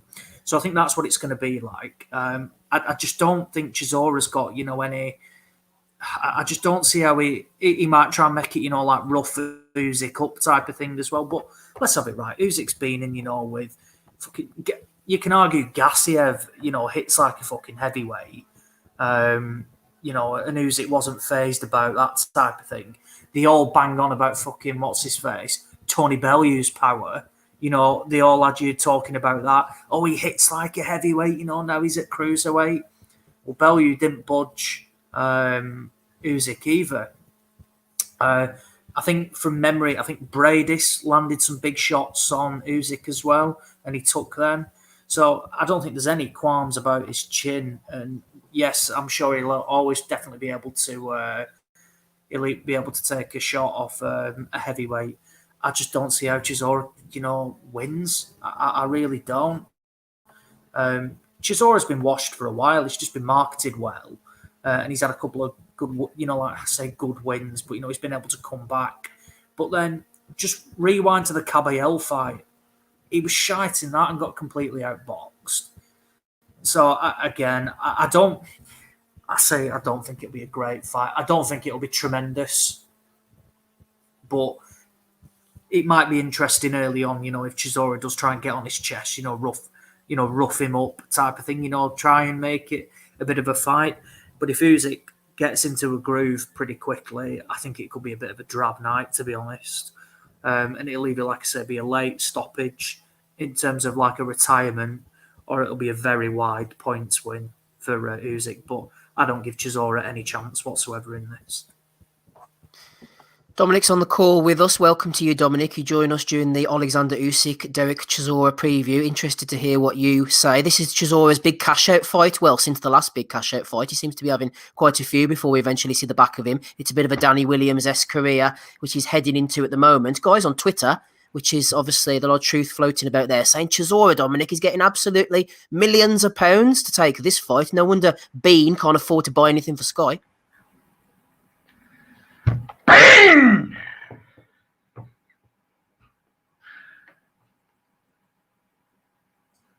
Hit us, Dominic. Hit us hard. Can you hear me? My eardrums hard there, aye. Fuck me. Come on, we can hear you. Go on. Well, you were saying how much money Chisora is getting for this fight. Well, I was just thinking there, when you were discussing it, Hayes been working with him now for a while, but that's Hayes' fingerprints all over it. Hayes, he's not that you can see he's not to learn. He's probably, I'd love to know how much he's getting off Chisora, but it's difficult with Chisora. What the guys were saying there, you really don't know what he is. Very unpredictable. Like there's been many times in the past where people have been thinking, oh, he's going to turn in a big effort, and then it just falls completely flat. Like I'm thinking of the Fury rematch. Everyone was thinking Frank Warren had it all hyped up. Frank thought Chisora was gonna do something, but it's hard to know. I mean, I was just thinking before Ozzy said it. I was thinking the same about people are saying can he take a punch, but I wouldn't imagine there's that big of a difference between Garcia's punching power and someone like Chisora. There's I wouldn't. Chisora's never at heavyweight been a one punch. Never really been a one punch. Knockout artist or someone who stops people. Well, he's more wears people down. But there's no way I'm paying. There's no way I'm paying to watch. Paying to watch this here. It's an absolute. I saw I saw someone put a link up to the undercard as well. It's an absolute shower. Eddie's doing his best here, putting this together. If you're not going to watch it, then you're going to listen to it on 5 Live. Dominic, how are you going to consume this excellent content? I've just become so ungrateful, Steve. I've just. No, I paid tenner to watch the. I got to watch the fight last week, the Lopez fight. But no, it's on the undercard. Has Dave Allen, has he got an opponent yet? Has he got an opponent? Come on now. He's got Christopher Lovejoy, £347, 19 KOs, 19 wins. He's only just arrived in the UK and he's just chilling for the rest of the week. He's not training, just chilling. Earning that paper, baby. I'm just so disappointed in it that Kell Brook was giving it tight, wasn't he? I've been out here flogging the guts off with yolk set and flights of Ventura. I haven't been interfering with any of the gaddy maids. I'm coming hard. I've been flogging the guts off with yolk set. Look, leave Kell alone. He's going for a holiday. He's got the Crawford fight. Give us a prediction for Usyk Chisora before we get stuck into Kell, metaphorically speaking, Dominic. I'm going to go Usyk. When he's listening to that, Steve, after you've just said that. Usyk on points. Usyk on points for Dominic. I think we're all going for Usyk, aren't we, pretty much? Andy, you went for Usyk a point stoppage. What are you going for? I'll go Usyk stoppage. As I say, I'll be disappointed if he doesn't win by stoppage. Absolutely. While you're unmasked, unleashed, Andy, talking of a former Usyk opponent, 2 years out of the ring, the main man returns. Yeah. I'll tell you what, Murat Gassiev, he's going in against Nuri Safari. Has Gassiev completely lost steam for you? He's going to have to do something pretty spectacular, isn't he, to gain our interest again? Yeah, I mean, he's also up to heavyweight in that as well. He's had so many opponent changes. He's trying to get his promotional contract and stuff. So he must be, what is he now? He must be in his 30s now. But yeah, I mean, I was absolutely surprised as to how quick or mentally, shall we say, that he folded against Usyk. I was surprised as to how easy that was. This fight, I suspect he's going to win by knockout. He was meant to be fighting Sefer Safari. He's now fighting Nuri Safari. I think the other one had actually tested positive for COVID. So, yeah, I mean, it's a big card, I suppose, in Russia, and that Gaziev back. A couple of other young prospects on the card and that as well. So, I don't know if it might be on YouTube and that, but yeah, I just thought I'd mention it. Again, yeah, everything, all steam, all momentum's out of him at the minute. Again, a wee bit like the card we're talking about there. Who was it? Oh, fuck, who was it we're talking about? Higuer, yeah. Wee bit like that. Until he's fighting someone at the minute, we just don't know where he's at. This Safari guy, this was the one that fought Arslan. I think Arslan beat him. That's Arslan was like late 40s and stuff. So I'm suspecting we'll be disappointed if Gaziev doesn't do the business. Again, Gassiev is 27, Andy, according to Chase Athletics. 20. They must have been working the gulag shift or something. Our big bear's just taking it out of him by, geez, 27. Fuck me, man. That's the oldest 27-year-old I've seen in a while. Jesus Christ. Must drink vodka for breakfast and stuff. Jesus. Training in Chernobyl, I think. Well, the funny thing is, I just brought up his box writers to kind of confirm his date of birth, and I actually see his status as a pro is actually inactive. So that says its own story. Again, he's at the ring 2 years, clearly a rush shaker, but he's had, 3 opponents now? This will be third one. It's kind of come in late, short notice and stuff. So hopefully it goes through. Hopefully it gets in there. Looks good, and there's another addition to the heavyweights and stuff like that. But he's a smallish heavyweight. He's something like 6'3" according to box rec. That you think that George Groves is just a smidgen over 6'1". I think he should still be cruiserweight, but he's a really kind of thick set guy. But again, it's just what he done for me lately, so it'll be interesting to see what he does for here forward and that. But I suspect you'll be hearing a wee bit of issues in that with the promotional side of that as well. And wee Banky's trying to get yourself to become a free agent. Maybe sign with Eddie. Start making that paper, you know. Yeah, Dominic making a good point there. The Russians, the Cubans, I think communism's maybe hard on the bones. So he simply didn't get any free school milk anyway to strengthen the bones. It's fucking dog eat dog out there, I can guarantee you.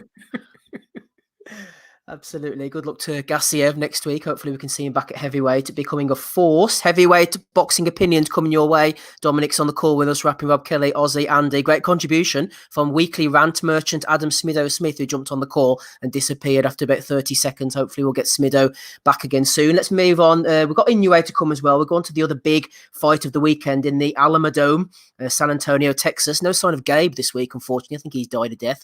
Hater Dave as well disappeared. No Donny either. No American's perspective. They're all lightweights aren't they, those boys? Rapping Rob Kelly, let's come to you first of all. Gervonta Davis against Leo Santa Cruz. Joe Kennedy threw in a question, which is interesting and something I was going to pick up on as well. He said, anyone else feel that Santa Cruz could be a problem for Davis next week? If he gets into his rhythm, just the volume of his punches alone could cause Tank some issues. I'm going to say, Rob, that initially I also thought of this, but the more I think about it, I don't think that Santa Cruz is going to be able to throw as many shots as he usually does, because every time he does, Davis is going to be coming back at him, hard, fast counters, timing him as best as he can. So if Santa Cruz's output drops, then his chances of winning the fight drop significantly as well. What do you think, Rob? Well, I thought from what the only good thing, piece of information I got from Floyd Mayweather's interview this week about the Gervonta Davis fight, Floyd not like him to make it about himself. They asked him how the camp go, and he said, "Well, I've made smart investments. Leo Santa Cruz is a hell of a fighter. The thing about Gennady Golovkin, you cannot compare Floyd to Lomachenko. And congratulations to all the young fighters." So about 12 minutes in, he eventually got to the fact that they've had a 12-week camp with Davis for this. So I think he's going to be a pretty good nick.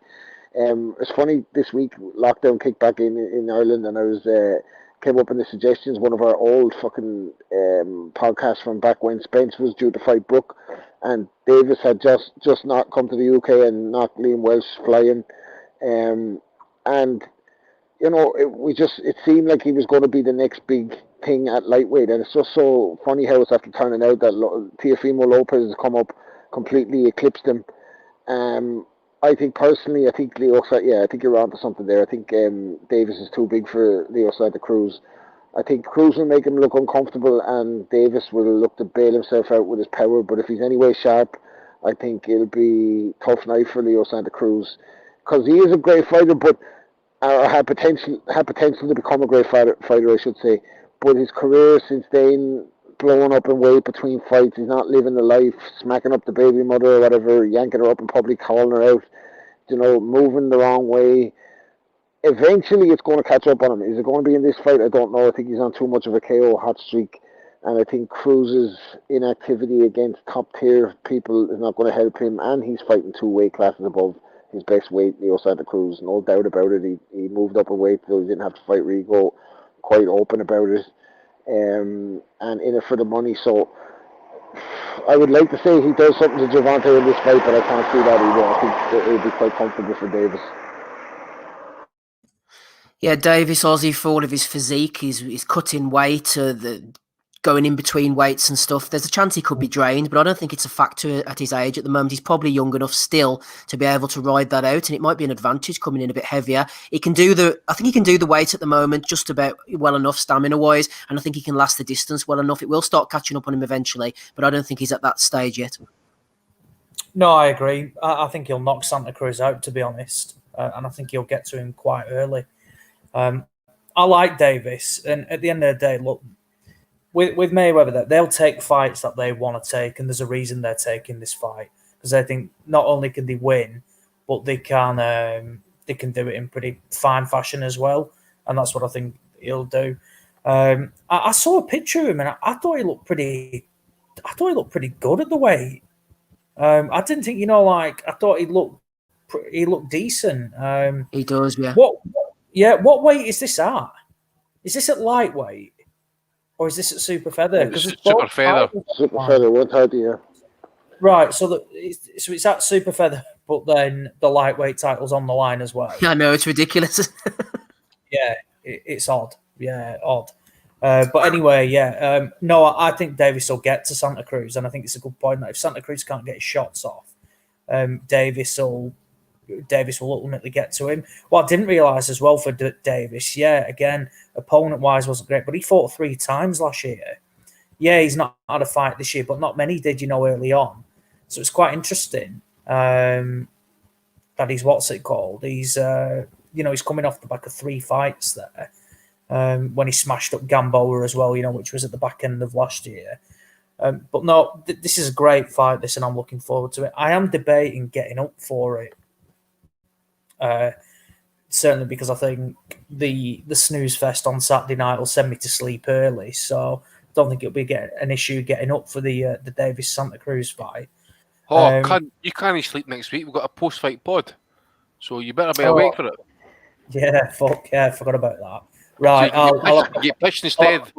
Then I'll have a couple of coffees. Lockdown as well. We'll be all having a few jars on a Saturday night as well. It's going to be fireworks. And if there's no fireworks in the fight, there'll be fireworks on the pod for sure.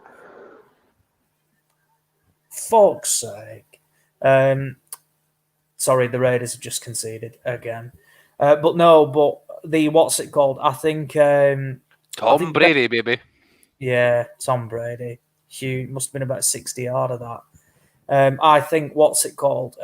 I think Davis will stop him, and you can get over evens at that 13-10. Look, Davis is a big puncher.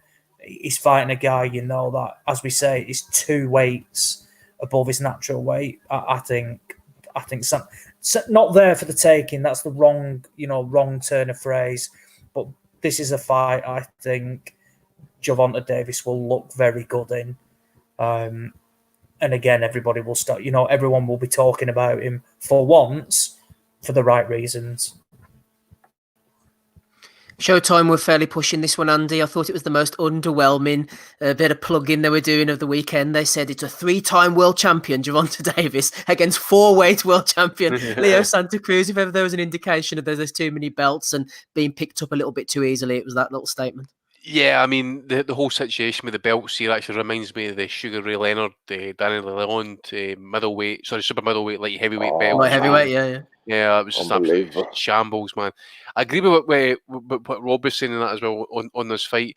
I really am warming to Davis a wee bit in that. I watched Showtime's recent documentary. They've done a 30-minute segment. I've only seen the first episode. Floyd Mayweather, man, could he lick himself so hard? See if he could do it. He would suck his own cock, man. He loves himself that much.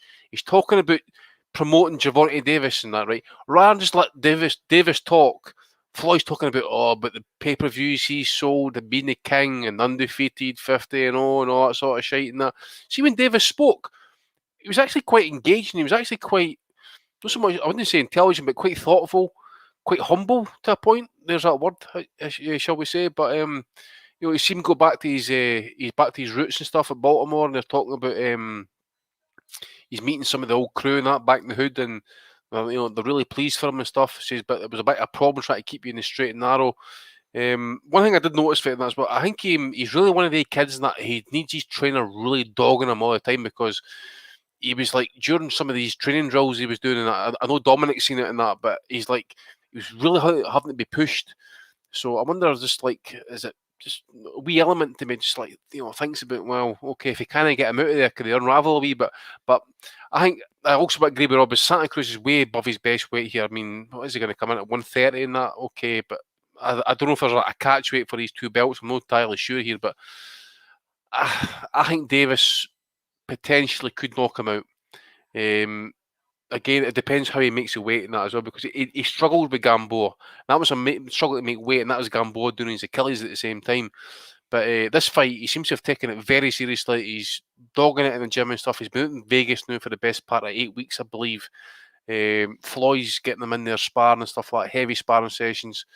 Drills are beyond belief and stuff. So he's getting the best preparation, shall we say, for his fight. Santa Cruz, he's he is, mate. As great as a fighter he was, he's one of the most unbearable personalities in the sport. The guy said, so you've been in camp with Gervonta and you consider yourself Floyd, kind of like a big brother to Gervonta. You've helped him train Floyd. He's like, no, sorry, excuse me. More like a father figure. Who would say that about themselves, man? Fuck me. Oh, unbelievable. That's incredible. He's a father figure to everybody but his own kids. He slaps the mother about and stuff like that. He's doing a fine job with the daughter, isn't he? He's a sister waving and sister kniving. No one's fucking facing life in the penitentiary. He's a real shithead. Just on Santa Cruz and that, he's been training at his home and that. So obviously with the virus and stuff. So I don't know what his situation. His dad's been no well again. He's had sepsis and stuff like that. So he's had a real hard time in the last 5 years and that, with cancer and other illnesses and stuff like that as well. So you just wonder if he's maybe his eyes off the ball and that. The other thing as well is what we need to remember is, and 2020 has been a great reminder for it, and that last week was a great reminder in that as well. The upsets have been happening this year.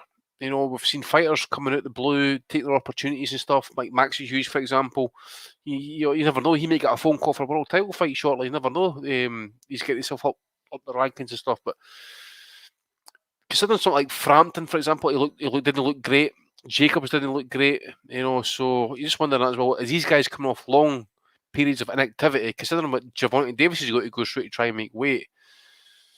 Will it deliver? Will it shit the bed? We don't know, but I'm suspecting Davis could probably knock him out.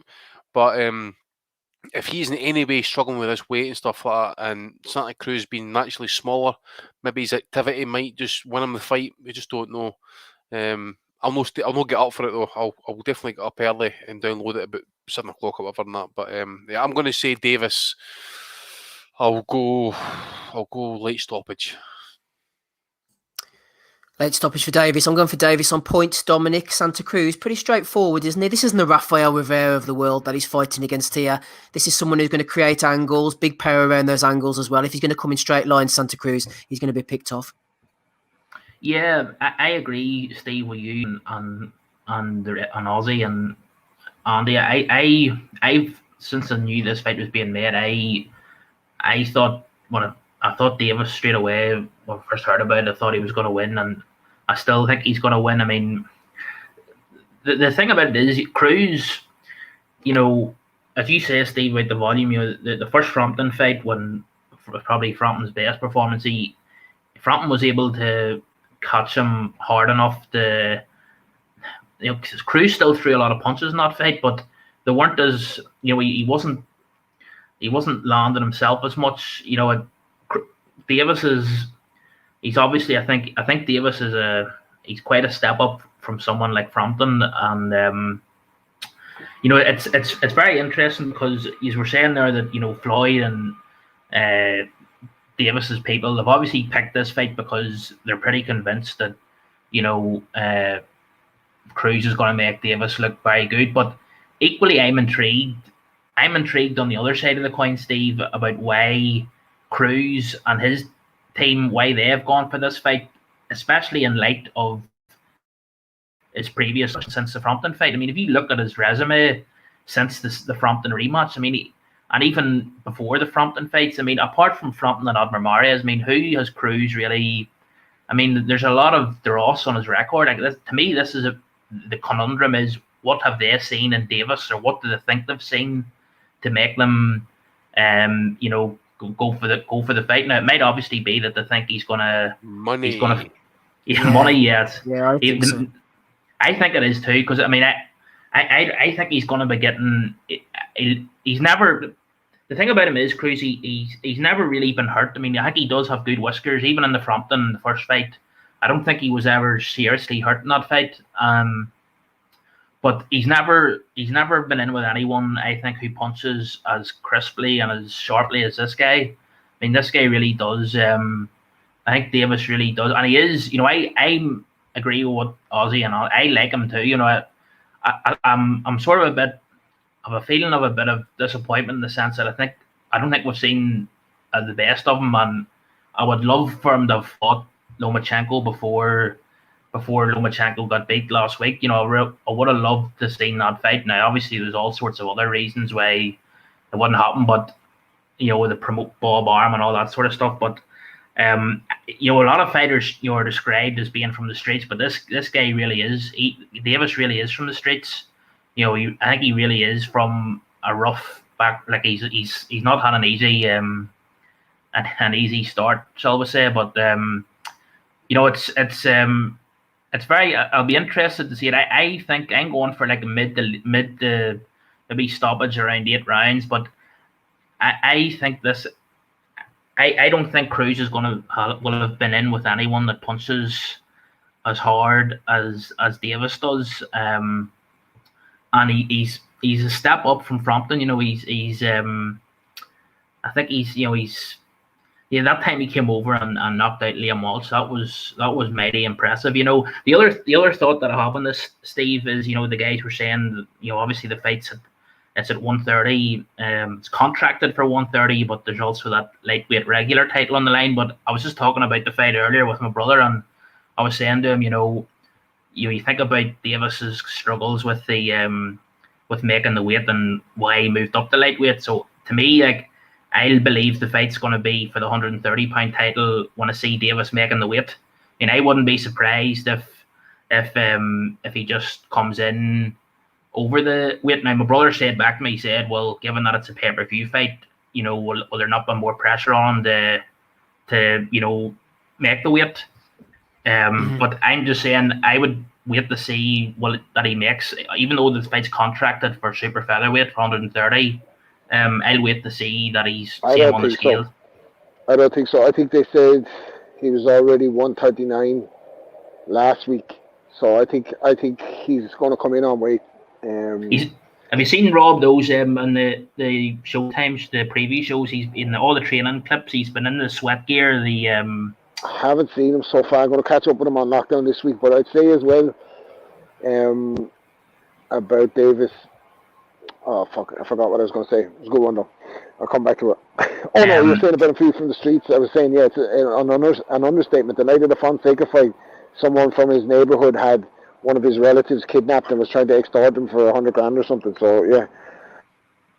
Yeah, he's and I think he can probably. I think he probably takes a punch as well. I mean, I think if you look at the guy's physique, I think the problem with him making weight, he's got one of those very squat, he's got that sort of physique where you can see that it's hard for him to probably make weight. He's very muscular, similar to Fronton in a sense. That sort of like short and stocky. Uh-huh. Yeah, short and stocky. But I must say, Steve, this is just a sort of humorous note on this fight. I was reading yesterday, or it's Friday night, Barry McGuigan's column in the Daily Mirror. It's the first time I've read it for a long time, and because I knew he was talking about this fight, even though the fight's it's next weekend, but he was talking about it as if it was going to be this weekend. But he was sort of said, I'll put this forward for Value of the Week, but he said Davis, as good as I think Davis is, Barry said Davis is a combination of Sugar Ray Leonard and Aaron Pryor, the way he throws punches and phases.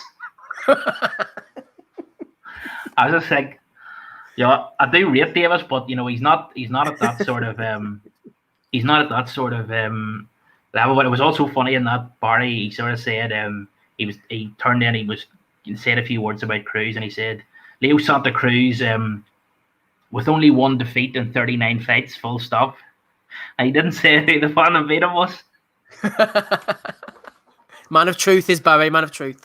It's just like a policy of almost omerta. You just don't mention the person that we all know what it's about. But anyway, absolutely. Stick with us, Dominic. We're going to fly on through towards Belly of the Weeks very shortly. Not going to dwell on the undercard at all, really. Mario Barrios going in against Ryan Cowboy Carl. It's not a great undercard for PBC standards. Diego Magdaleno against Isaac Cruz.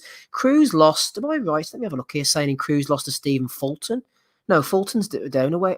Boxer won't let me log in. Don't worry about that, everybody. Regis Prograis against Juan Heraldez. Michel Herrera. I like the look of him. He's one to keep an eye on, actually. A load of other guys I've never heard of. Andy going on the bubble. MGM Grand, Las Vegas, ESPN. Eva Brodnicka against Michaela Mayer. 2 undefeated female fighters. It's all about Naoya Inoue, though. His ESPN debut against Jason Maloney.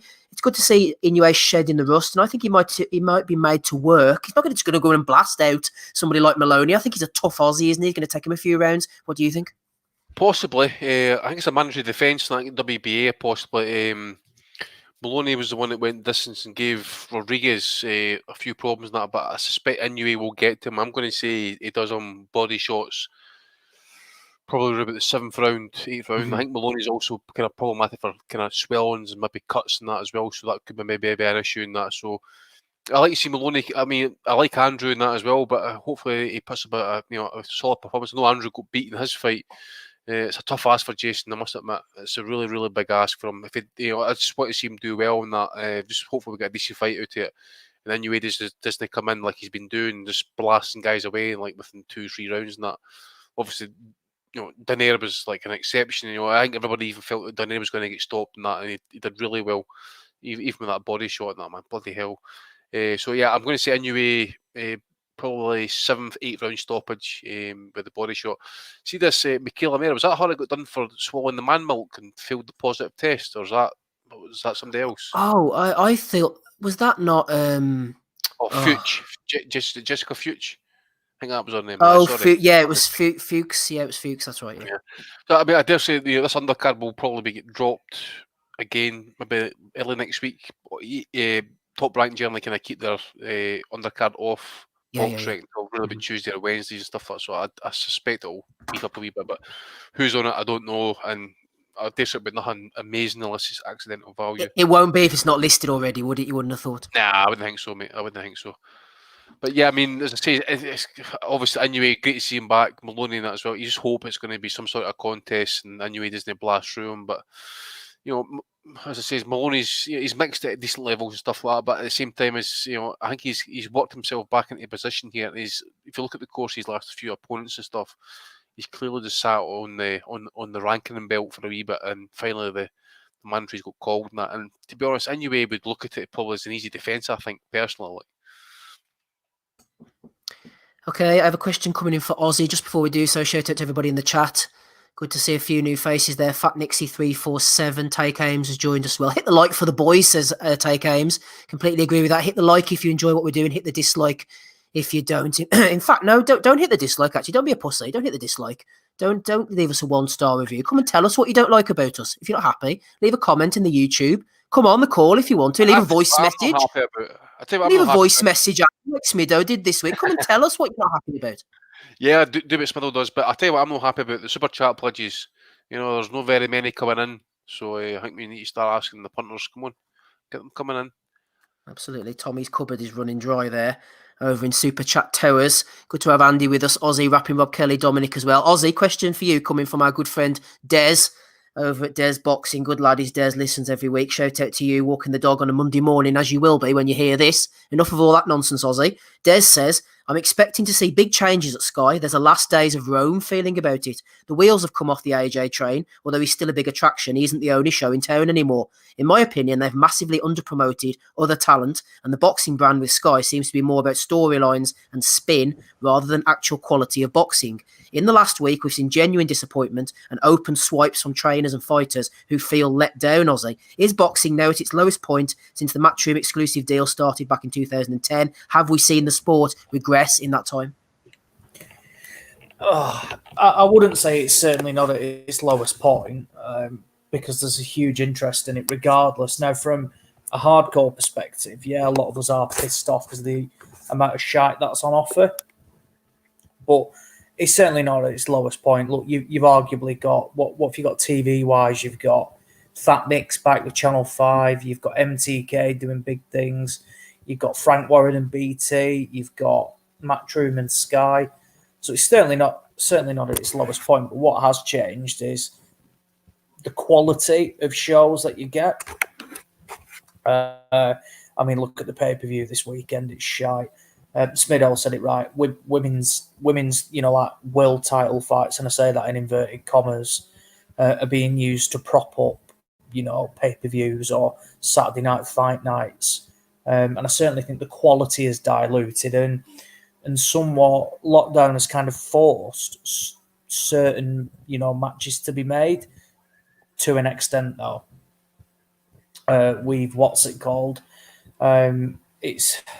It's one of them. Sometimes I think boxing fans sometimes want too much. A solid card will come out and it's a case of, well, why can we not have this and why can we not have that? And I think there needs to be a bit of give and take. But one thing that is at an all-time high is pay-per-views. I mean, look, there's been one already, which was White Povetkin. You've got Usyk Chisora next week. You've got Anthony Joshua against Kubrat Pulev, and you've got White Povetkin 2. Throw in Tyson Fury probably against Ajit Kabayel, which is another one. I mean, what's that? 5 or 6 pay-per-views since the summer. It's absurd, really, given the circumstances of everything. So it's not at a low because look, the numbers are turning out. I mean, we've seen some of the the Barb figures, but I certainly think things need to change. It is going to change at Sky. The Zone are going to launch in the UK in the next 8 weeks, something like that. It's certainly going to be this year. I wouldn't be shocked if they launch with Campbell against. Yeah, we're talking about that. Garcia. Campbell Garcia. It would make sense, but it's going to be tough for them because they can't get any other content. I don't know when Sky's deal with Matchroom expires, but it looks like MTK will probably take over that deal, which will be interesting.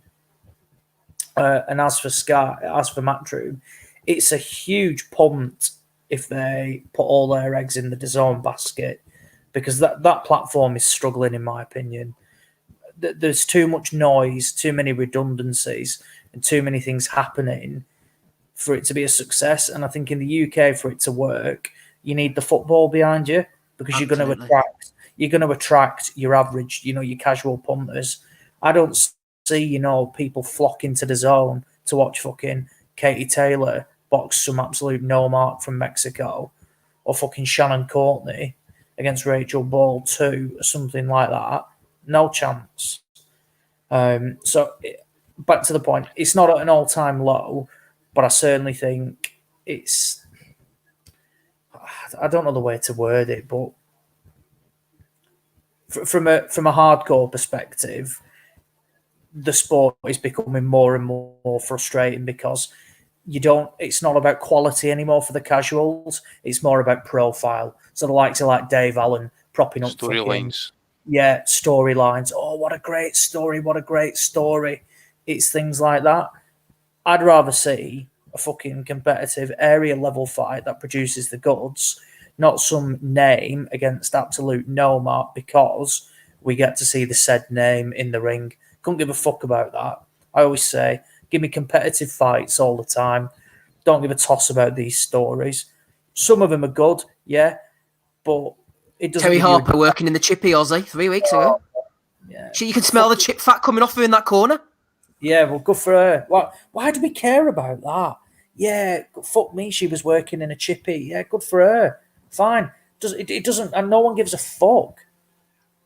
No one literally gives a toss about apart that. From Bean. Yeah, well, going in and ordering a Savoy. Yeah, a lot of them love those sort of stories, but we just, and that's what it is now. We are sold on stories, not on quality fights. Fucking Adam Smith is a fucking Savoy, by the way. Jesus Christ.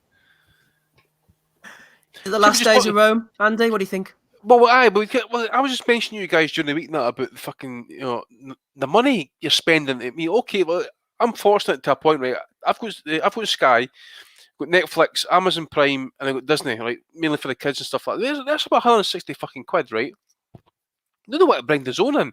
I didn't subscribe to BT. I checked it out during the week. That's £25 extra a month for BT Sports. I'm like, fuck that, right? Whatever the zone's going to come in. Premier Sports, I says, like, what's that, £7 a month, I think it is. That's for pay-per-view football. You got Sky, making 15 quid payments for Fulham against Palace and stuff. I mean, I wouldn't watch it anyway. I mean, if I was lying, maybe drunk or hung over on the couch and stuff like that, I might have it on for fucking, sentimental reasons or whatever and that, but you just can't pay for everything. And now you're asking people to then fork out £20 for a pay-per-view, for 3 pay-per-views and stuff like that. So there's an additional 60 quid. They can just go and fucking ram it. You say the last days of Rome is probably the right thing. I mean, the cash, obviously, maybe the pandemic maybe just fucking pushed it along kind of quick with that, but it always had that feel. When Eddie broke out with the DAZN deal, the writing was on the wall then. It was really on the wall then, because you seen it gradually creeping into the Sky shows. The quality wasn't there, and gradually Eddie was putting, some of his named British fighters who had probably top headlined British shows over here, where they went over to America and challenged for a title, for example. Maybe like Luke Campbell, for example. You can't tell me you couldn't put Luke Campbell on a Saturday night Sky show headlining a world title fight in Hull, for example. Instead of that, you put my way to America to fight fucking Ryan Garcia or whoever it was. Okay, I know you got Lomachenko, for example, and that, but I forget, was it Linares? They fight Linares abroad. I forget, was that in the UK? Anyway, it doesn't matter. It's just got that. It just got that feeling that the cards were slowly, and they were diluted anyway, but they just gradually became shit. And she says that's Stat Fismido. 4 world title fights on regular Sky in the last, what is it? Did they say 4 or 5 years? Incredible, absolutely incredible. Incredible scenes. Get on it, Sky Sports, everybody. Subscriptions are now available. The home of sport. Home of sport. Home of Eurosport. Rapping Rob Kelly's disappeared off somewhere. Hopefully we'll get him back. He's gone like Satanta. Dominic's still with us. Ozzy's with us. Andy Patterson with me. Steve, on to Bellew of the Weeks then for episode 396. Let's have a look what we've got here then, shall we? I forgot to upload them, so I'm frantically uploading them right now. If I miss anything, you can jump in and let me know. First one here, while I get rid of the comment on the screen, comes from... that's Bolo Young, 78, regular listener. Shout out to him. Eddie Hearn, let's go. Billy Joe Saunders versus Martin Murray for the WBO title live on Sky Sports. We talked about that one earlier, didn't we? No need to really go into that. Let's go to bed. Who knows, doesn't he, Eddie? He knows what he's doing. Yeah, I know, man. He's doing it, but he's flogging a dead horse, man. Really is flogging a dead horse. Talking about flogging a dead horse, what about flogging a dead fleece? Clever Sittall, by popular demand, Dan Raphael, Andy, has released the hashtag fleece. Now, I'm blocked from Dan, but somebody sent me a screenshot. What do you think about this then?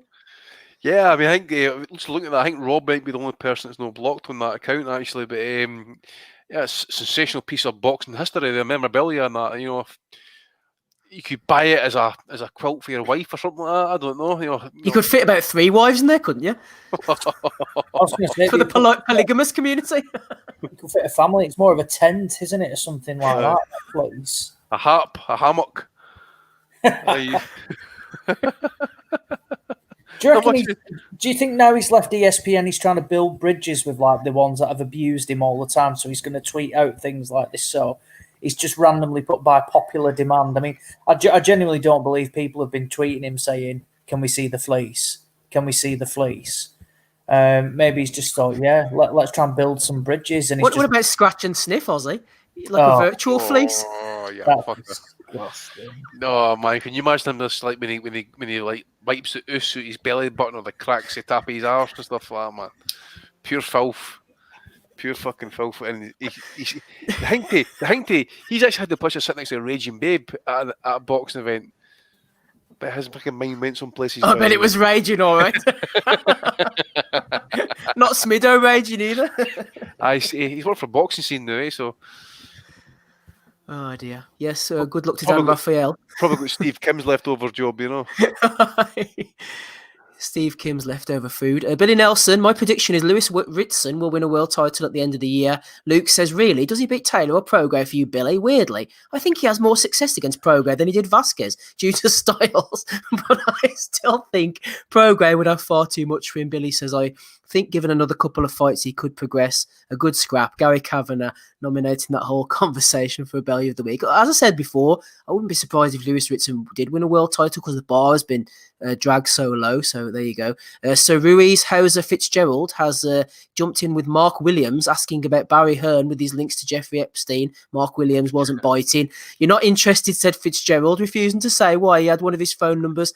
Blah, blah, blah. Mark Williams said, no, I'm definitely not interested. Terence Douglas nominated that conversation for Bellew of the Week. What about this one then, Andy? Joe Gallagher says, love to see 15 rounds brought back to world title fights. Fanny Fit 550 nominated Joe.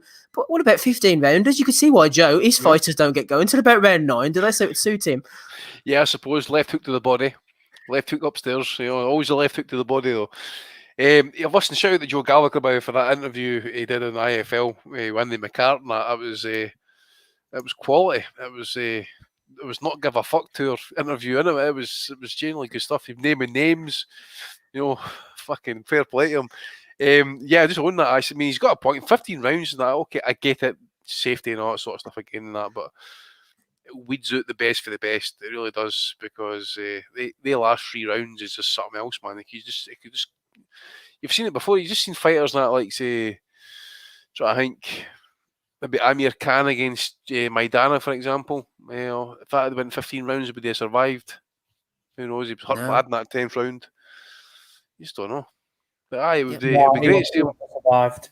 No way he would have survived. Khan would have been knocked out if that was 15 rounds.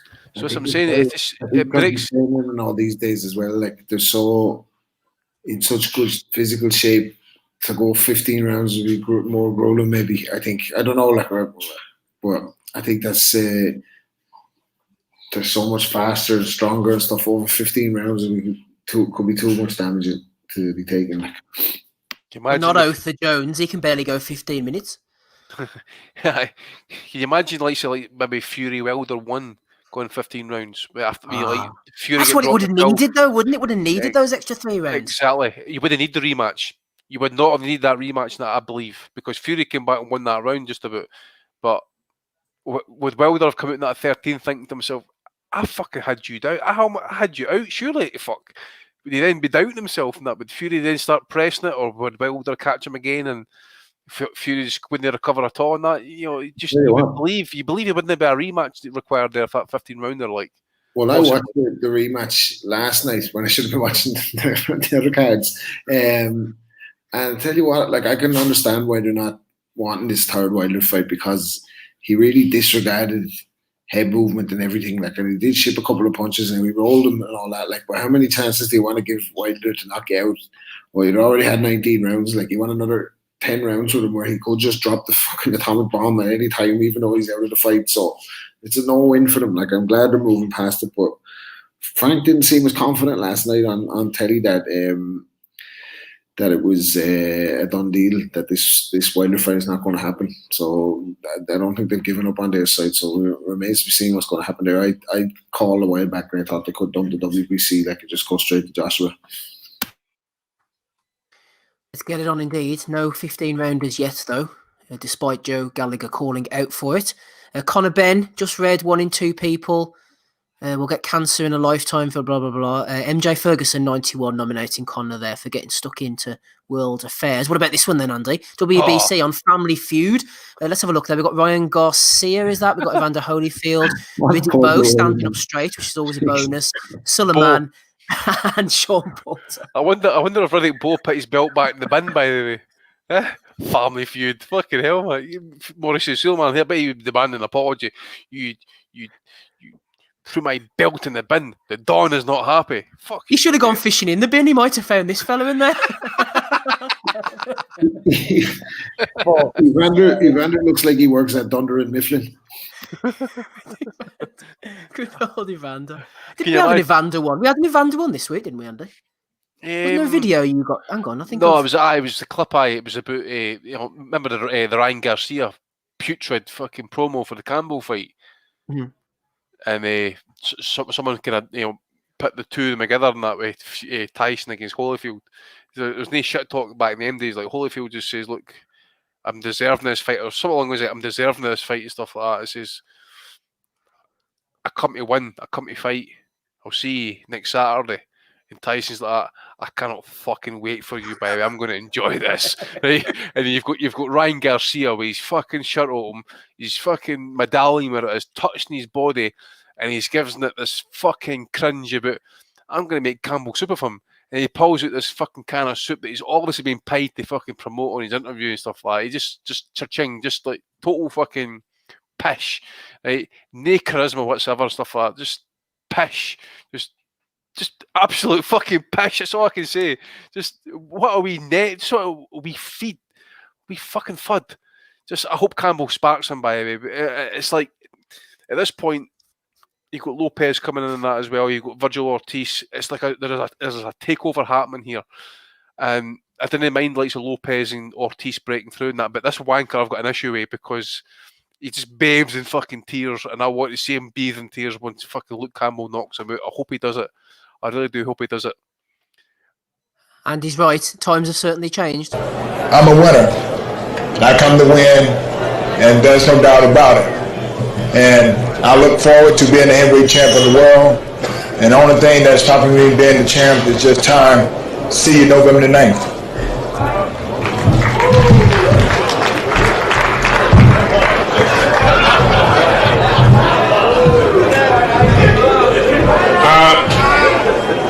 Tyson.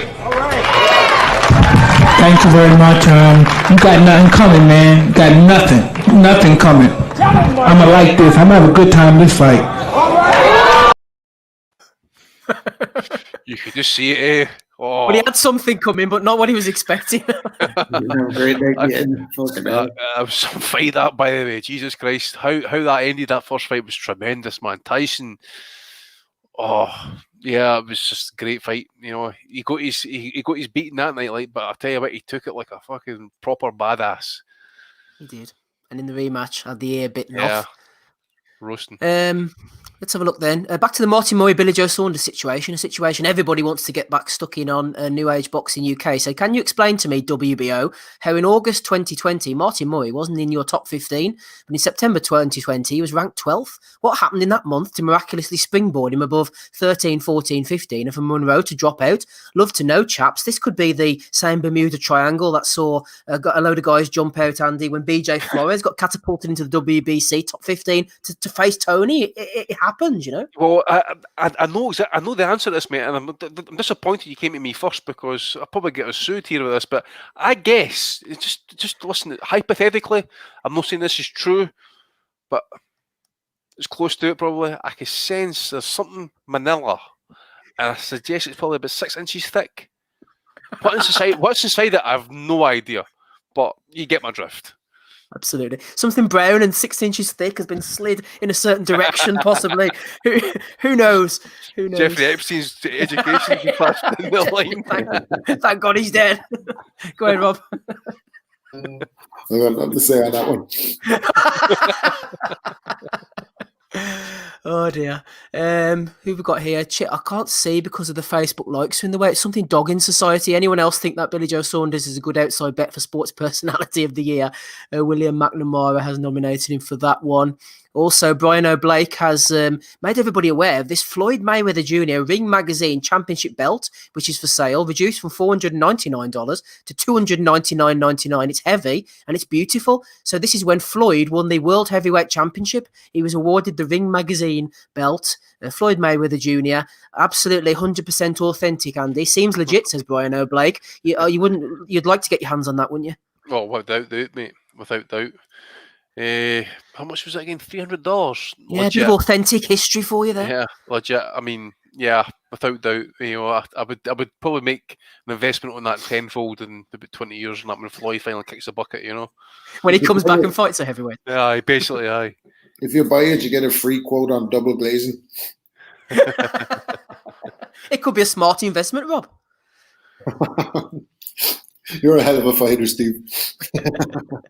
Selling his Lambo to Santa Cruz and that. But that was a good business move by Santa Cruz. Only Floyd would buy a Lamborghini brand new. And Santa Cruz comes along, smart businessman probably, buys it second hand for like half the price probably. Well done, me man. Well done. Absolutely. Santa Cruz has made some money out of the sport. A few flying in on Twitter. I'll just get to these as and when. Obviously, LF Doom, a few of the other boys have thrown in this from Hawk, £347. Christopher Lovejoy, he's not training whatsoever. Why would you even bother, I suppose, is the question. Another one sent to me here as well. Kel Brook, I'm not going to be able to play this one, unfortunately, but he's coming hard in this fight with Terence Crawford, so good luck to him in that one. Any other nominations from you, gentlemen? Andy, you're unmuted. Anything from you? Yeah, well, just like I'll read it. Ron Lewis's tweet actually about Christopher Lovejoy. So he says, fascinating looking into the record of Christopher Lovejoy. Dave Allen's next opponent, 19-0, 19 knockouts, 17 in the first round. Who's never boxed outside Tijuana. He scaled nearly 23 stone in his second fight, and one of his wins, the 13th, was over a guy who'd boxed at featherweight. Right?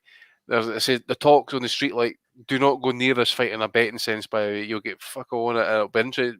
Ozzy, what is the odds for this fight? You got anything for it yet, mate? What's this for? Dave Allen's fight. You got any odds for it yet? Yeah, let me have a look now. No worries. So obviously, it's coming. I've got it. Okay, fire away. So Dave Allen is 1-5 to win, and Christopher Lovejoy is 3-1 to win. Let me see if there's there's no knockout other markets yet, but it's rare I say back Dave Allen. But next weekend, fucking do it, because fucking as you perfectly summed him up, Andy, Mr. fucking Blobby is going to have no chance in beating David Allen. Heavy bag. It'd be funny if he knocked him out, wouldn't it? Yeah, fucking £350 man. Listen, if he's fought a featherweight, I'm excited to see what he's going to look like. By the way, I mean, is he going to be like Saul Farah, like he's like fat and he's got like one arm longer than the other and stuff like that? Is it going to be that bad? Is it really going to be that bad? Oh, by the way, I had the opportunity to watch Prince Patel's fight against Innocent Everest. Steve's had the response back for Innocent. We're going to get him on the podcast hopefully at some point. But yeah, Patel looked like a fucking onion by the way, that hairdo that he had and stuff. So good to see him. Oh, this tweet got deleted. I was on the throne this morning having a shit, and Sky Sports had put out a tweet about the box office event and stuff like that. And the predictions were as follows: like Jamie Moore's gone Unicorn points.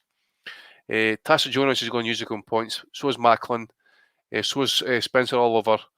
Johnny Nelson actually believe is getting in line, and he's believing with me. He's thinking Music's going to win by stoppage.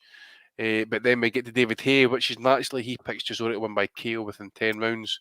And then the man himself, the bomber Bellew, picks Chisora by KO. And the tweet was eventually deleted. So I've not seen it being retweeted back. So that's what I've got for this week. Stop it! Stop the fake news! Stop!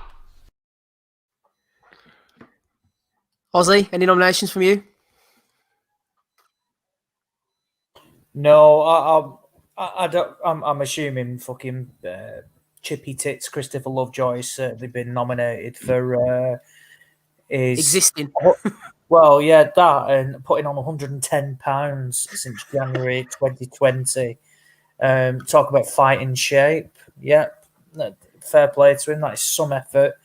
And yeah, the bomber picking Chisora to win by stoppage. It's a shame, Ozzy, they couldn't have brought over that big fat mess from New Zealand. Do you remember Conrad Lamb? He was like £547 or something. Fucking hell. What was it? Conrad Lamb? Conrad Lamb. Oh dear, good old Conrad, man. They should have brought him over. Jesus Christ, look at the size of him. Him against Christopher Lovejoy with Terry refereeing. I remember him, yeah. There was also that fat slob that came over that who boxed. I think it was Fabio Wardley, and he was like £330. Dennis Lewandowski, yeah. Yeah, Dennis Lewandowski, yeah. They just saw a picture of him on on his box rec, and he was in fairly decent shape. And then clearly it'd been on the Christopher Lovejoy diet and rocked up, and he was £352 at the weigh-in. £352. That is absurd. Who's that other lad? Ignacio Espada as well. You see, he fought Solfara as well, guys. He fought Solfara. Who's that? This guy that's fighting Dave Allen. No. I said Solfara beat him. Oh right, sorry, I missed that.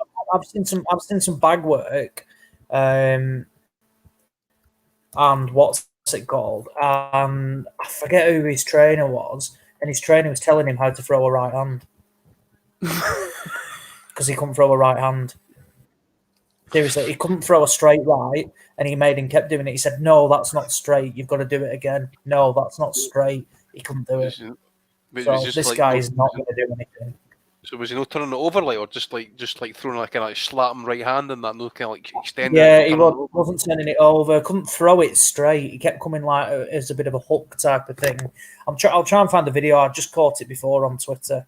All right, no worries. Cheers. I'm interested. It's funny you should say that. I remember years ago, whenever Malik Scott was coming through as a prospect, I don't know if you remember, but Scott had about 40 fights before he actually beat anybody of any note, and then he became a bit of a journeyman. But I remember him fighting on an undercard in America one Sunday, and Sky Sports picked up the show, and Jim Watt was going mad at Scott all through this 8-rounder or 10-rounder, saying how novice like he was, because he couldn't turn his right hand over, like you just said. He wasn't able to throw a proper right hand. Jim Watt was exasperated about this. Well, that's what I'm saying. I mean, Jim had his faults and that, but to say, I was listening back to a couple of old fights that Jim was actually commentating on, and he actually kind of called it true. I think it was it was a Scouse lad. He was fighting for a world title. I forget who it was against. I mentioned it a couple of weeks ago, but he kind of called it straight and stuff. And he said if he noticed something in a fight that you weren't really doing well, and that he would pick out on it. I suppose maybe it doesn't fit with the narrative these days and that, but we kind of like miss that bit of honesty and that, a bit like Paulie and that. Paulie's a really good job at kind of breaking down, a fighter's mistakes and what he should be doing better than that. But Jim actually kind of like called it out kind of brutally in that as well. Obviously, kind of working alongside was it Carpenter, or I forget it was him or Guttridge and that. Guttridge, aye. Yeah, he kind of called it as he seen it, which is it's what you want, Tell you what, Malik Scott's right hand has improved a lot since he got the OnlyFans. I'm going to say. It's been going to places you would have never expected. Is he doing live porn with his missus, eh? Honestly, yeah. I'd listen to talk on the fights. I don't think I'd take it that far to a subscription. Fucking hell, we got fellas paying for that instead of jumping into Patreon.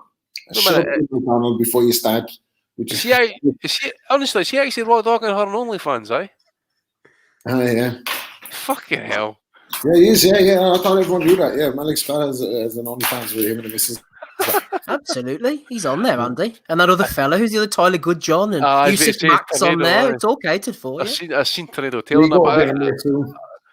I haven't seen Malik putting his content. I've seen Taylor putting his content out. I've not seen the big man himself. I get on it, absolutely. Dominic, any Bellew of the Week nominations from you? No, none from me, Steve. Nothing from Dominic this week. Rapping Rob Kelly, you're always good for one or two. Anything for us? Got to be Floyd. No, it has to be Floyd this week. Like, who would say that? Like, I'm a father figure. Like a big brother. No, I'm like a father figure to him. Even though I was trading Devin Haney last week for spite. He's just deplorable. Like, he's the absolute. Even the thumbnail for the Showtime thing, I haven't watched it yet, but even the thumbnail has Floyd Mayweather sitting beside Gervonta. Like, it has to be about him. On his plane. Exactly, on his plane. Oh my God. But there's a lot about him, how insecure he is when you see Broner tell a story about how he had to get away from him. Like, he tried to kidnap Broner, keep him in Vegas, kept paying for his friends' hotels and all so he wouldn't leave. And then eventually just took a flight and ducked out because he couldn't live anymore. Like, so yeah, Floyd this week in a quiet week.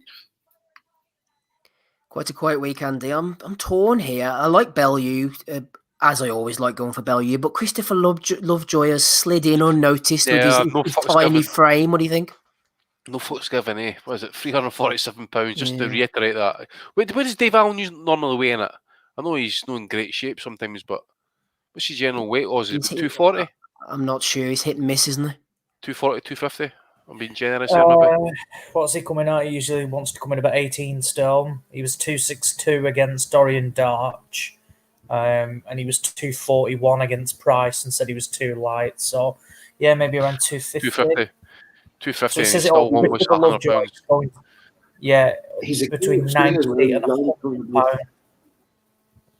Learn from the best at being the king of spin. I saw some IFL where he was saying, like, everyone's giving me stick because I'm on pay-per-views, but I've been brought into pay-per-views to lose. Well, not to Lenroy Thomas, you weren't. Like, you were supposed to win that one, except you hitting around all day in the hotel lobby. Like, don't be fun. Do you know what I mean? He's brilliant at getting the public on side. Like, he's actually quite true as a businessman because he keeps getting these opportunities. What is doing to him is it health-wise? I don't know. Like, it remains to be seen where Christopher Lovejoy be able to make any kind of impact at 3-1. I think they're quite short odds there.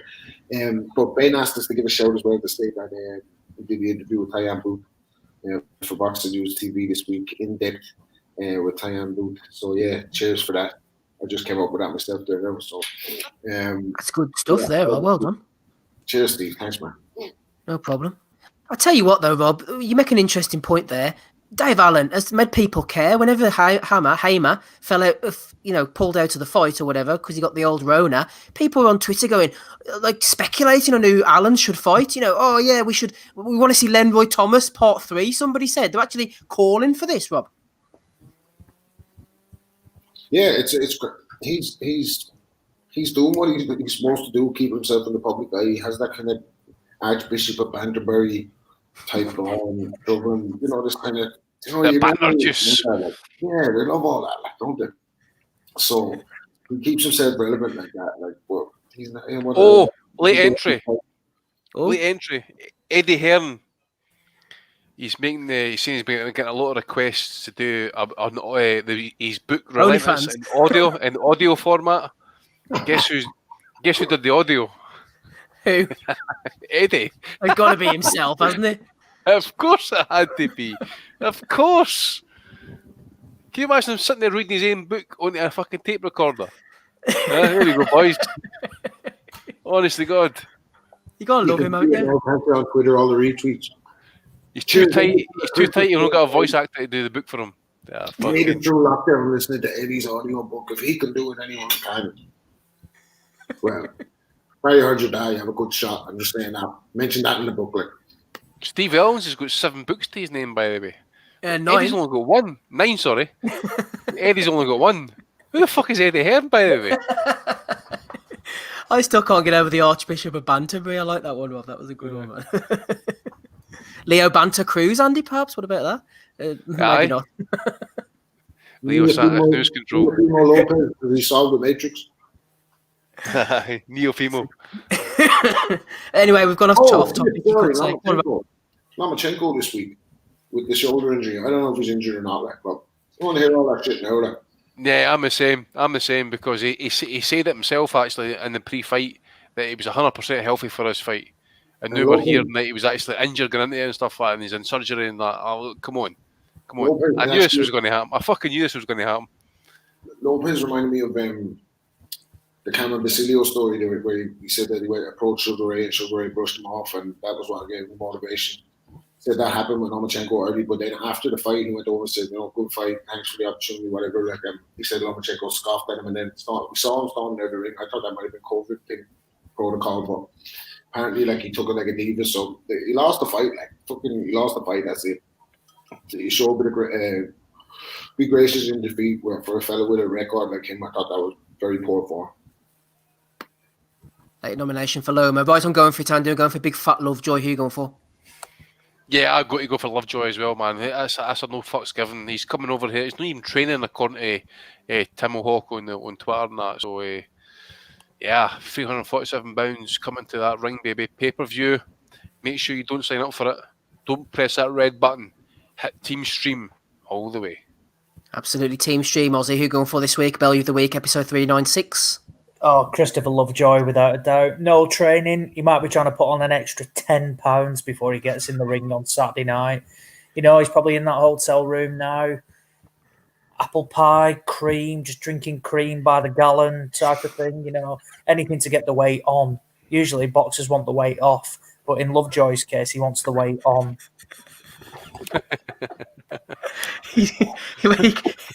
More weight gained than weight drained, Dominic. Who are you going for this week? Exactly, because I was just watching the news this morning, sir. There, Steve, and Aussies talking about cream and all that sort of stuff. But the oldest person in the UK died yesterday at like 112 or something, and she said before she died that butter and cream were the secrets to her longevity. So I don't blame the guy, but I'm going for Floyd. There was one time during the Showtime thing as well. He said it's not pay-per-view, it's May-per-view, and you're just like, he's just insufferable. So he is. He's just he's a great fighter, but similar. I wouldn't say he's worse than Ray Leonard, but he's just similar. They're both great fighters, probably two of the best of the last, however long you want to go back. But they're both their personalities are just something creepy about it, like some sort of just puts you off, like. That's really interesting comment from Dominic there, actually. I was watching, as you do, on YouTube during the week, James Buster Douglas against Oliver McCall, and who should be on the commentary alongside Jim Lampley and Larry Merchant, but Sugar Ray Leonard, and I couldn't hear a bloody word he was saying. He was speaking so quietly, I could barely hear what he was saying, so creepy comes to mind. Great fighter that he was. 1 for Mayweather, 3 for Lovejoy, Rob. I don't think you can make much of a difference here, but we're interested to see who you've got anyway. Yeah, I think Floyd this week, just has to be about him. Cannot stop talking about himself. I'd say he bores all those people to death that are on his payroll listening to him. I bet they all talk behind his back and everything. It's going to be awful for him when he finds out. Close for Floyd. He's come second, though, for once in his whole boxing career to Christopher Lovejoy. The £350, hopefully, plus heavyweight comes Saturday night. You can hear all about Lovejoy's performance or lack thereof against Dave Allen in our post-fight pod on October the 31st. Alexander Usyk going in against Derek Chisora. We will be going live straight after the main event finishes, talking about what's happened, what's gone down, what we've enjoyed, probably having a little bit of a moan, you never know. The undercard as well will be covered. Join us there. Alexander Usyk, Derek Chisora pay-per-view, October the 31st. Thank you to everybody who's joined us this evening. Been an absolute pleasure having Andy on the call as usual. Ozzie Smith, Dominic, rapping Rob Kelly. Shout out to Smido as well. Fantastic performance from him back as well. What are we on? Episode 396. We'll see you all again for episode 397, same time, same place next week. Shout out to everybody in the chat. Enjoyed having you there. I've been Steve Wellings, and bye.